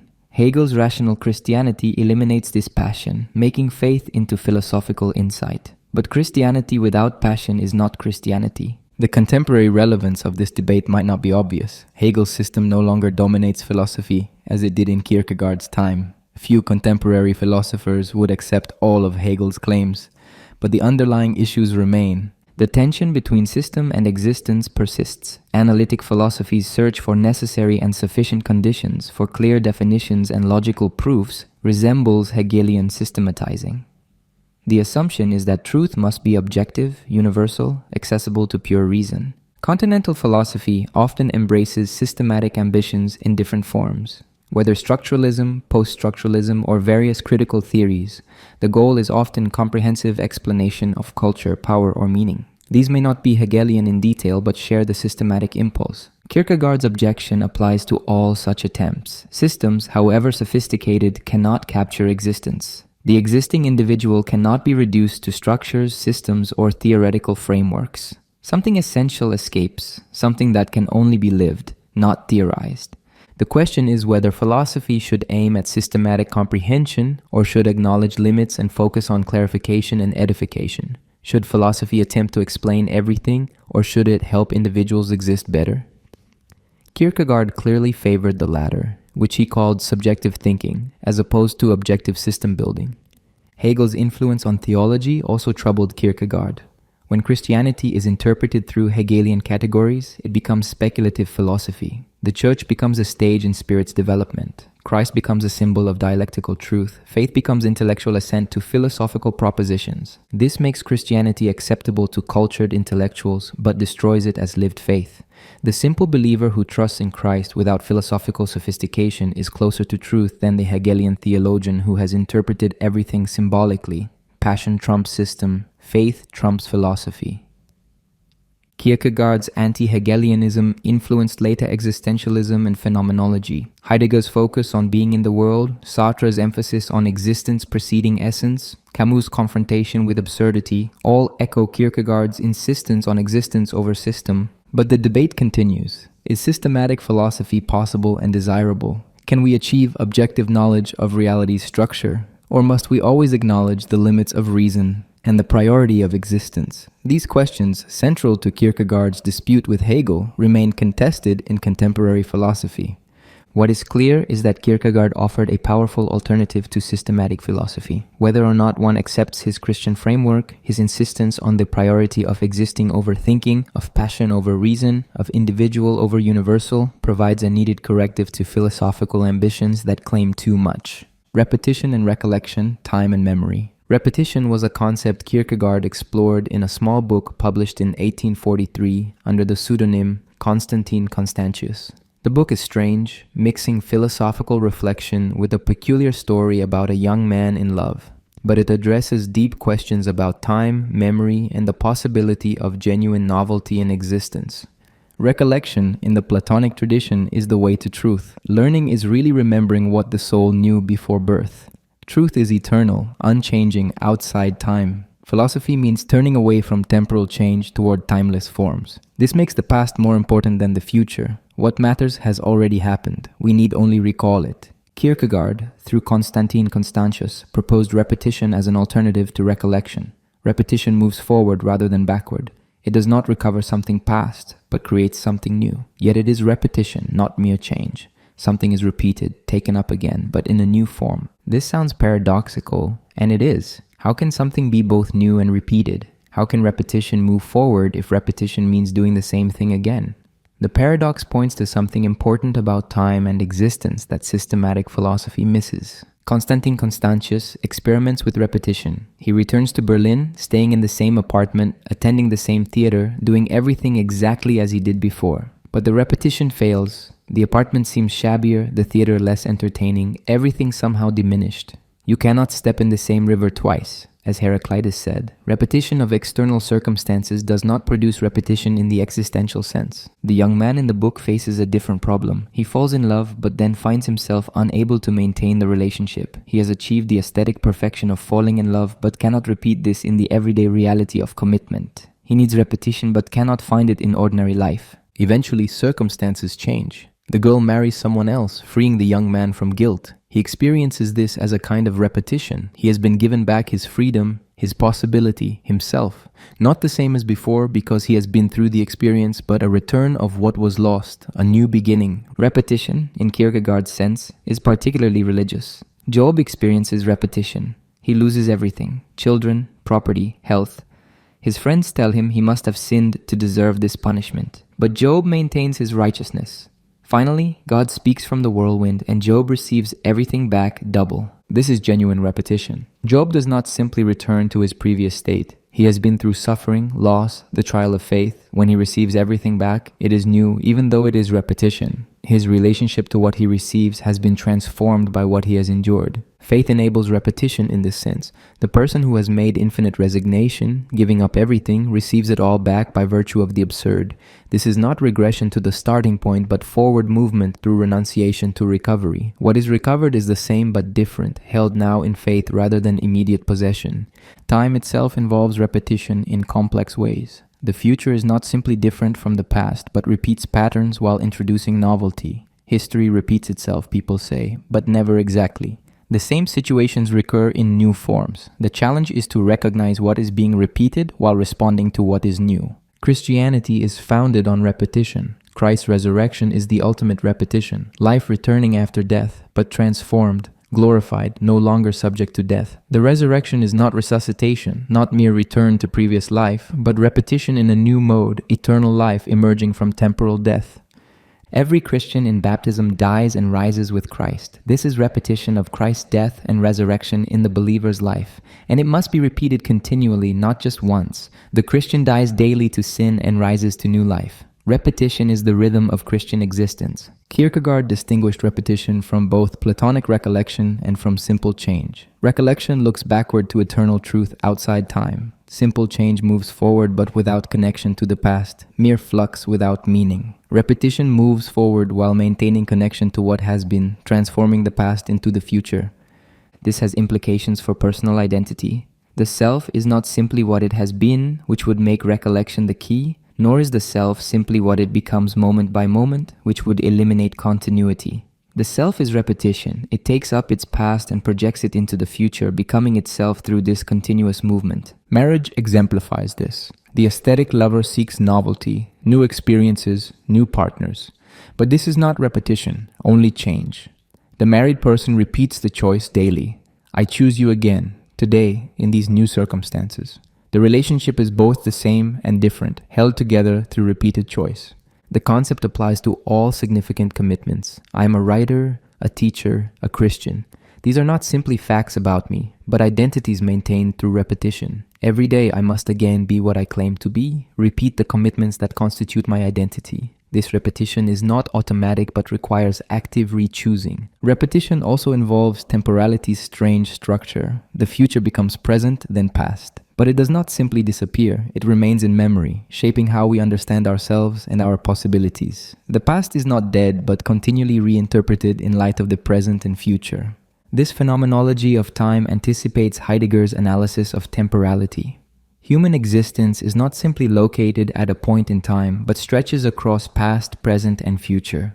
We exist as having been, being now, and projecting forward simultaneously. This temporal structure is essential to being human. Repetition forward contrasts with nostalgia. Nostalgia looks backward, wanting to return to some golden past. But true repetition moves forward, taking the past into the future rather than trying to recreate it. The person who insists everything was better before has not grasped repetition.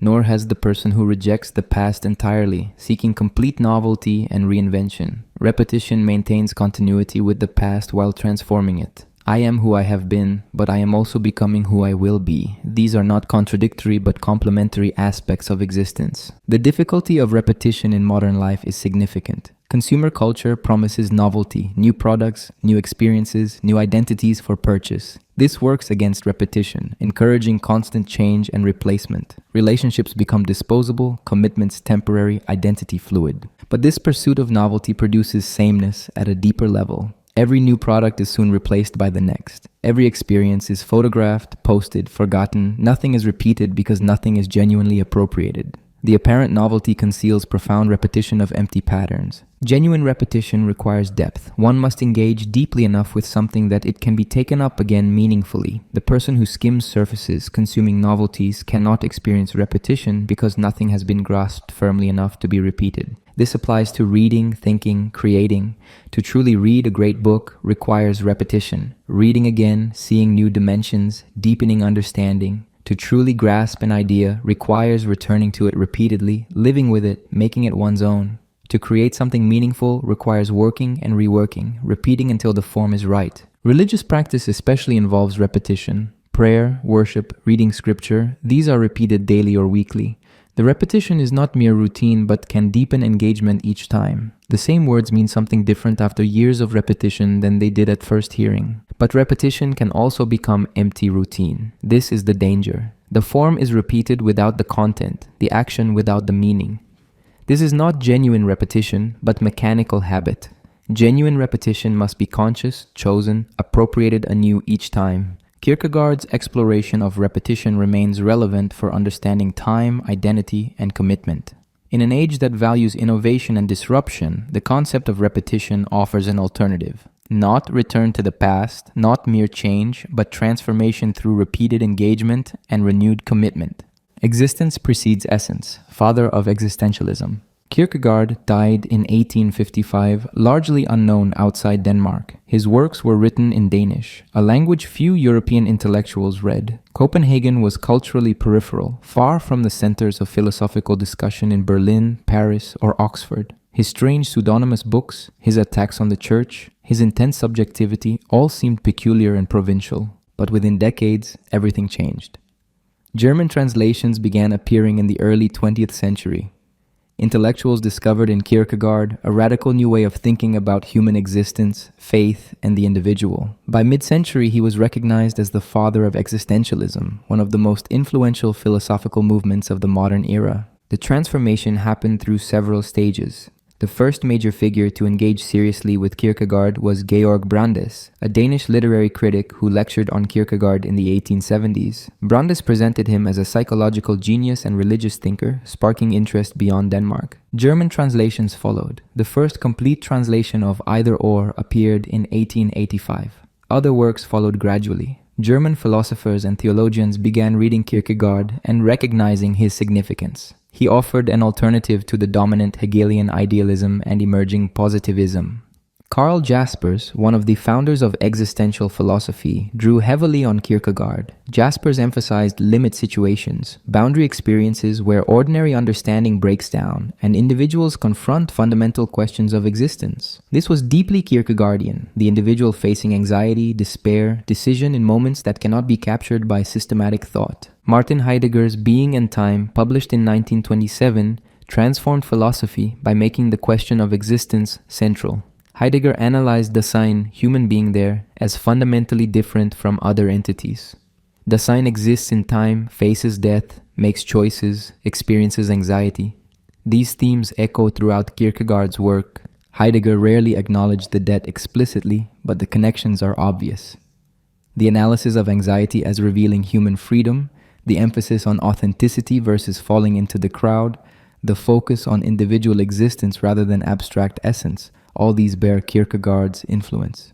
Jean-Paul Sartre brought existentialism to its widest audience. His 1946 lecture, Existentialism is a Humanism, became a manifesto. Sartre's famous phrase, existence precedes essence, captures a fundamentally Kierkegaardian insight. Human beings are not created with a fixed nature or essence, but create themselves through choices and commitments. For Sartre, this meant radical freedom and responsibility. We are condemned to be free, forced to choose without any ground for choice beyond our own decision. There is no God, no human nature, no objective values to guide us. We must create meaning through our choices. This is more radical than Kierkegaard, who grounded freedom in relationship to God. But the structure is similar. Emphasis on individual choice, rejection of predetermined essence, insistence that we become what we make ourselves through decision and commitment. Albert Camus explored the absurd, the gap between human need for meaning and the universe's silence. The myth of Sisyphus presents a hero who continues pushing his rock uphill despite the futility. This absurd persistence echoes Kierkegaard's analysis of faith as believing by virtue of the absurd. But Camus rejected Kierkegaard's religious solution. The leap of faith for Camus was philosophical suicide, evading the absurd rather than confronting it honestly. Camus wanted to live with absurdity without escaping into religious hope. This was explicitly anti-Kierkegaardian, yet it depended on Kierkegaardian categories. Simone de Beauvoir developed existentialist ethics, particularly feminist existentialism. Her analysis of woman as other, constructed rather than naturally given, drew on existentialist insights about existence preceding essence. If human nature is not fixed, then neither is gender. Women can create new possibilities beyond traditional roles. This application went beyond anything Kierkegaard imagined. He was hardly a feminist by modern standards, but his emphasis on individual choice and rejection of predetermined essence provided tools for questioning all fixed categories, including gender. Paul Tillich brought Kierkegaardian themes into Protestant theology. Tillich's concept of the courage to be, of accepting oneself despite anxiety and meaninglessness, drew directly on Kierkegaard. Faith, for Tillich, was ultimate concern, passionate commitment to what matters most. This was Kierkegaard's subjective truth translated into modern theological language. Rudolf Bultmann's program of demythologizing the New Testament also showed Kierkegaardian influence. Bultmann argued that what matters in Christianity is not objective historical facts, but existential decision. The resurrection is not primarily a historical event to be verified, but a call to authentic existence. This prioritizing of existential appropriation over objective fact echoes Kierkegaard's distinction between objective and subjective truth. Existential psychology developed partly from Kierkegaardian insights. Rollo May, Viktor Frankl, and others explored anxiety, despair, meaning, and choice in therapeutic contexts. The concept of anxiety and the sickness unto death became foundational texts for understanding psychological suffering as existential crisis rather than mere symptom. Frankl's logotherapy, developed partly from his concentration camp experience, emphasized meaning as central to human existence. People can endure terrible suffering if they find meaning in it. This echoes Kierkegaard's analysis of suffering as essential to Christian existence and his insistence that subjective meaning matters more than objective circumstance. The spread of existentialism made Kierkegaard's work widely read. By the 1950s and 60s, existentialism was fashionable in intellectual circles, particularly in Paris. Sartre, Camus, de Beauvoir were cultural celebrities. Their work sent readers back to Kierkegaard as the source. But this popularization also distorted. Existentialism became associated with angst, alienation, radical freedom, rejection of traditional values. While these themes appear in Kierkegaard, they are not the whole story. The religious dimension, central to Kierkegaard, was often downplayed or eliminated in secular existentialism. Sartre's atheistic existentialism is fundamentally different from Kierkegaard's Christian existentialism. For Kierkegaard, freedom is grounded in God and limited by divine command. For Sartre, freedom is absolute, terrifying, without ground. Both emphasize individual choice, but the contexts differ radically. Heidegger rejected the label existentialist, insisting his project was ontological rather than existential. He wanted to understand being itself, not just human existence. But his analysis of human existence as the place where being reveals itself was deeply influenced by Kierkegaard's focus on the existing individual. The question of authenticity, central to existentialism, derives largely from Kierkegaard. Authentic existence means being oneself rather than conforming to the crowd. It means taking responsibility for one's choices rather than blaming circumstances. It means living with awareness of death, anxiety, and the need for meaning. But Kierkegaard would reject the idea that authenticity can be achieved through purely human resources. Authentic existence requires relationship to God. Without this grounding, attempts at authenticity become forms of defiance or despair. Secular existentialism's autonomous individual was not what Kierkegaard envisioned. The existentialist emphasis on subjective experience also has Kierkegaardian roots. Phenomenology, as developed by Husserl and elaborated by existential phenomenologists, focused on describing experience as it is lived. This emphasis on first-person perspective, on how things appear to consciousness, reflects Kierkegaard's insistence on subjective truth. Literature absorbed existentialist themes. Dostoevsky, Kafka, Beckett, and many others explored alienation, absurdity, the search for meaning in meaningless worlds. While not all directly influenced by Kierkegaard, they shared his concerns with individual existence in conditions of anxiety and uncertainty. Kierkegaard himself used literary forms, pseudonyms, stories, character studies. This mixing of philosophy and literature influenced later existentialists. Sartre wrote novels and plays as well as philosophy. Camus' The Stranger and the Plague are philosophical novels exploring existential themes. The boundary between philosophy and literature blurred. This was Kierkegaardian. Philosophy, at least about existence, cannot be purely abstract. It must engage imagination, emotion, concrete situations. Systematic treatises miss what matters. Stories, characters, lived situations better capture existential truth. The critique of mass society, another existentialist theme, derives from Kierkegaard's attack on the crowd. Modern industrial society produces conformity, alienation, loss of individual identity. People become interchangeable units in bureaucratic systems. Existentialism protests this dehumanization, insisting on individual uniqueness and freedom. But existentialism also faced criticism. Marxists argued it was bourgeois individualism ignoring social and economic structures. How can we focus on individual authenticity when people are oppressed by capitalism, racism, imperialism? Individual freedom is illusion without addressing collective conditions. Some feminists criticized existentialism's abstract individual as implicitly male. The individual free to choose presupposes social conditions not available to women. Existentialism's focus on individual responsibility can blame victims for circumstances they did not create. Analytic philosophers dismissed existentialism as vague, emotional, lacking rigor.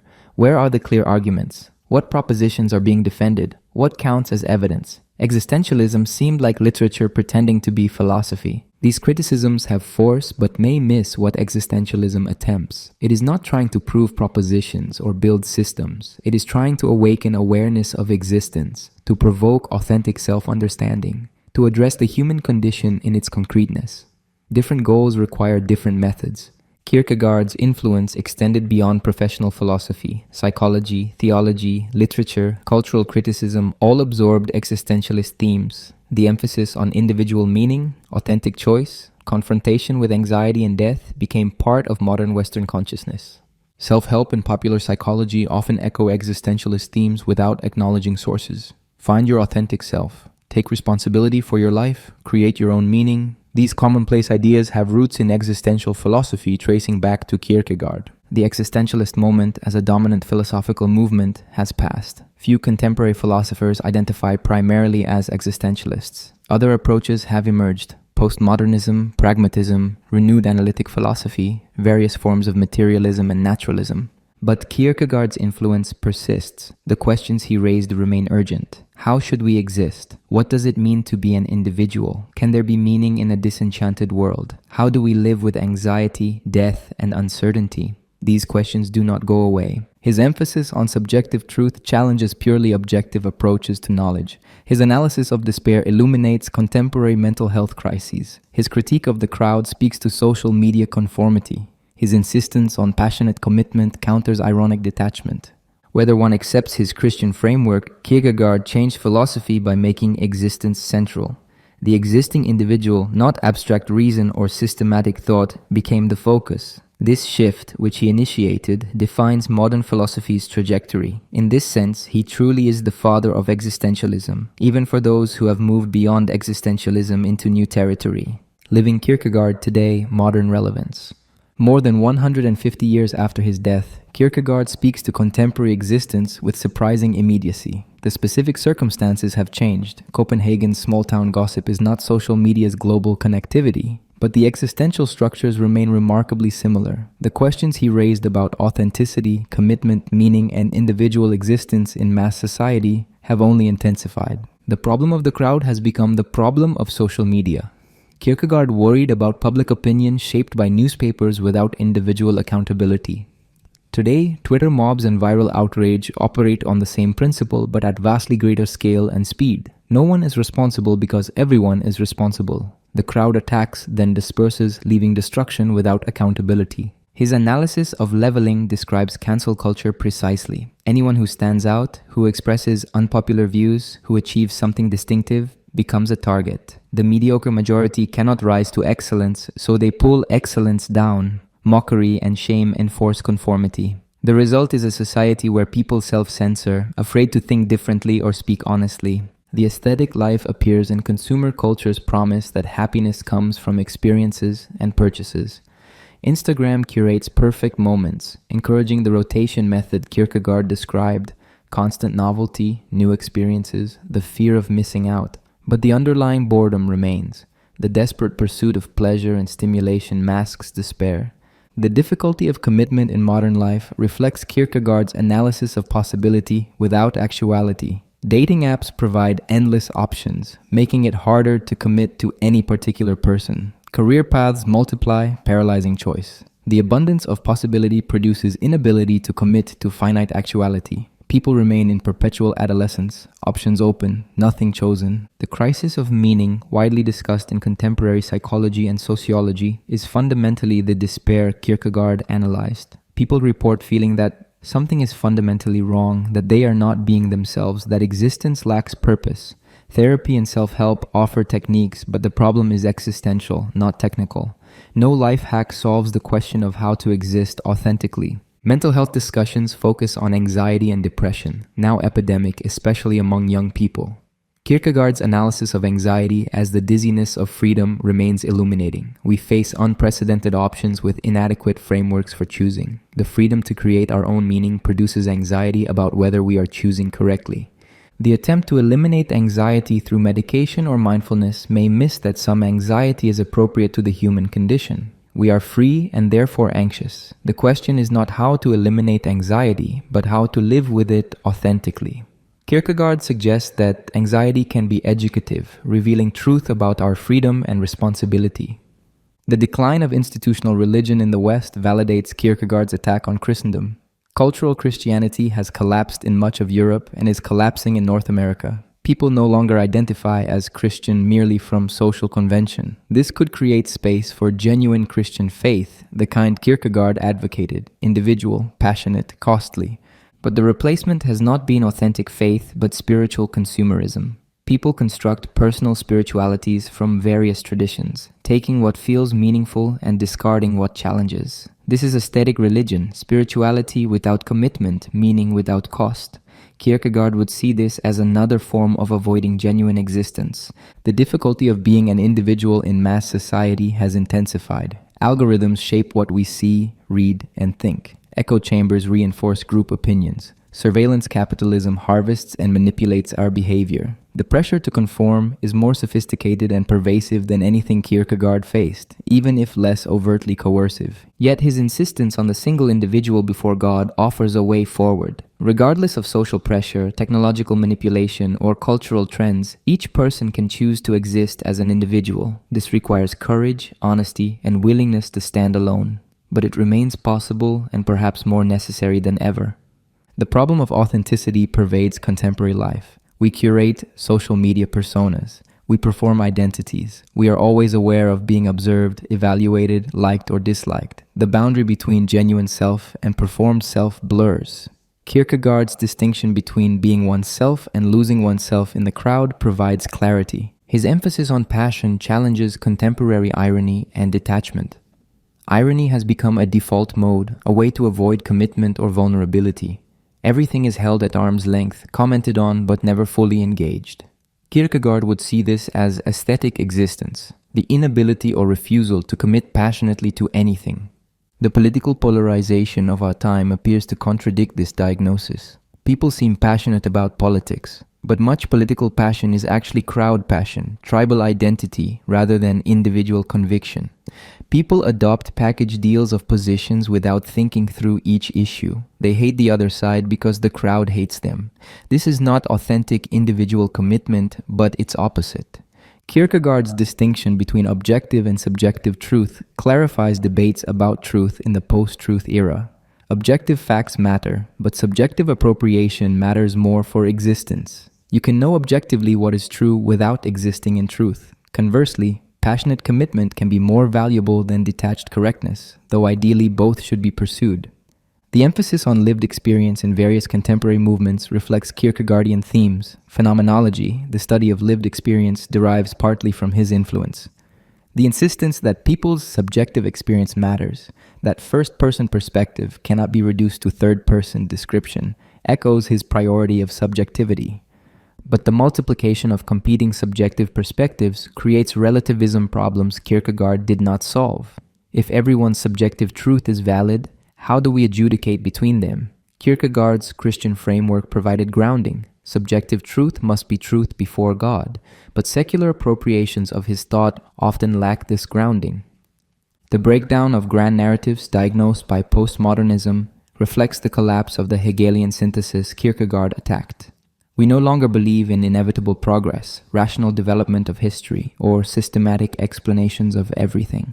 This is Kierkegaardian. Recognition that existence cannot be systematized, that individuals face open futures requiring decisions without guaranteed outcomes.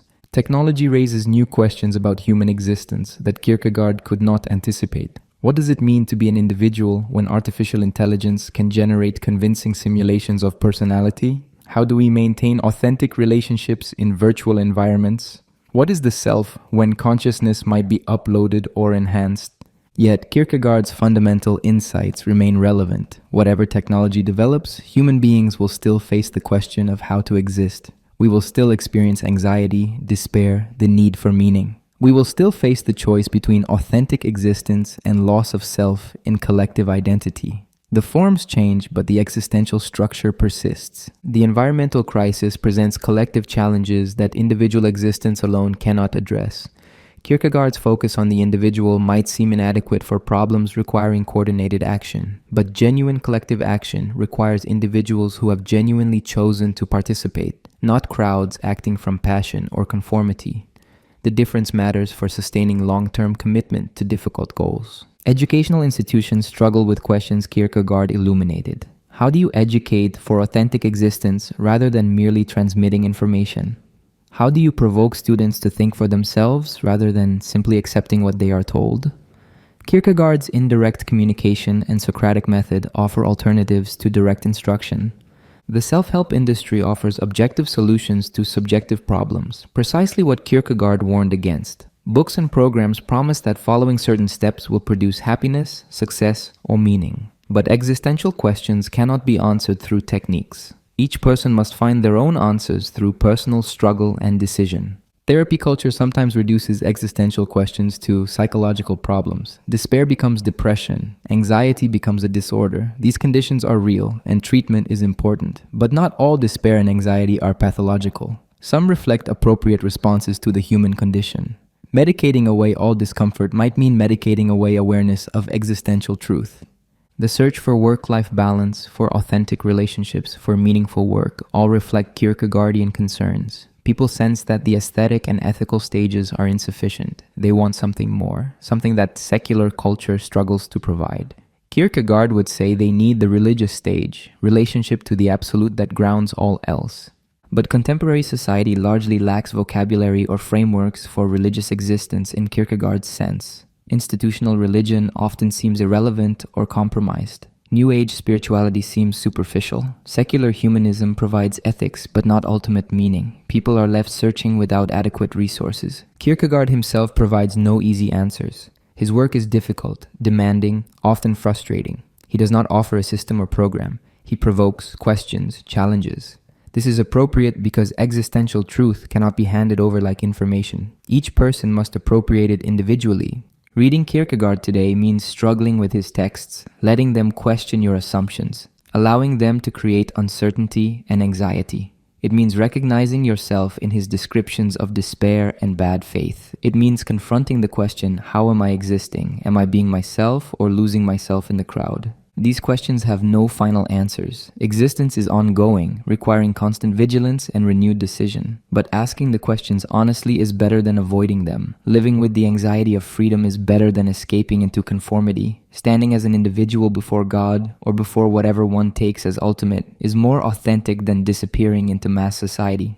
Kierkegaard's relevance lies not in providing solutions, but in articulating the problems of modern existence with unmatched psychological insight and philosophical depth. He shows us who we are, how we evade ourselves, and what authentic existence might look like. Whether we accept his specifically Christian vision or develop alternatives, we cannot ignore the questions he raised so powerfully. The single individual before God remains his central message.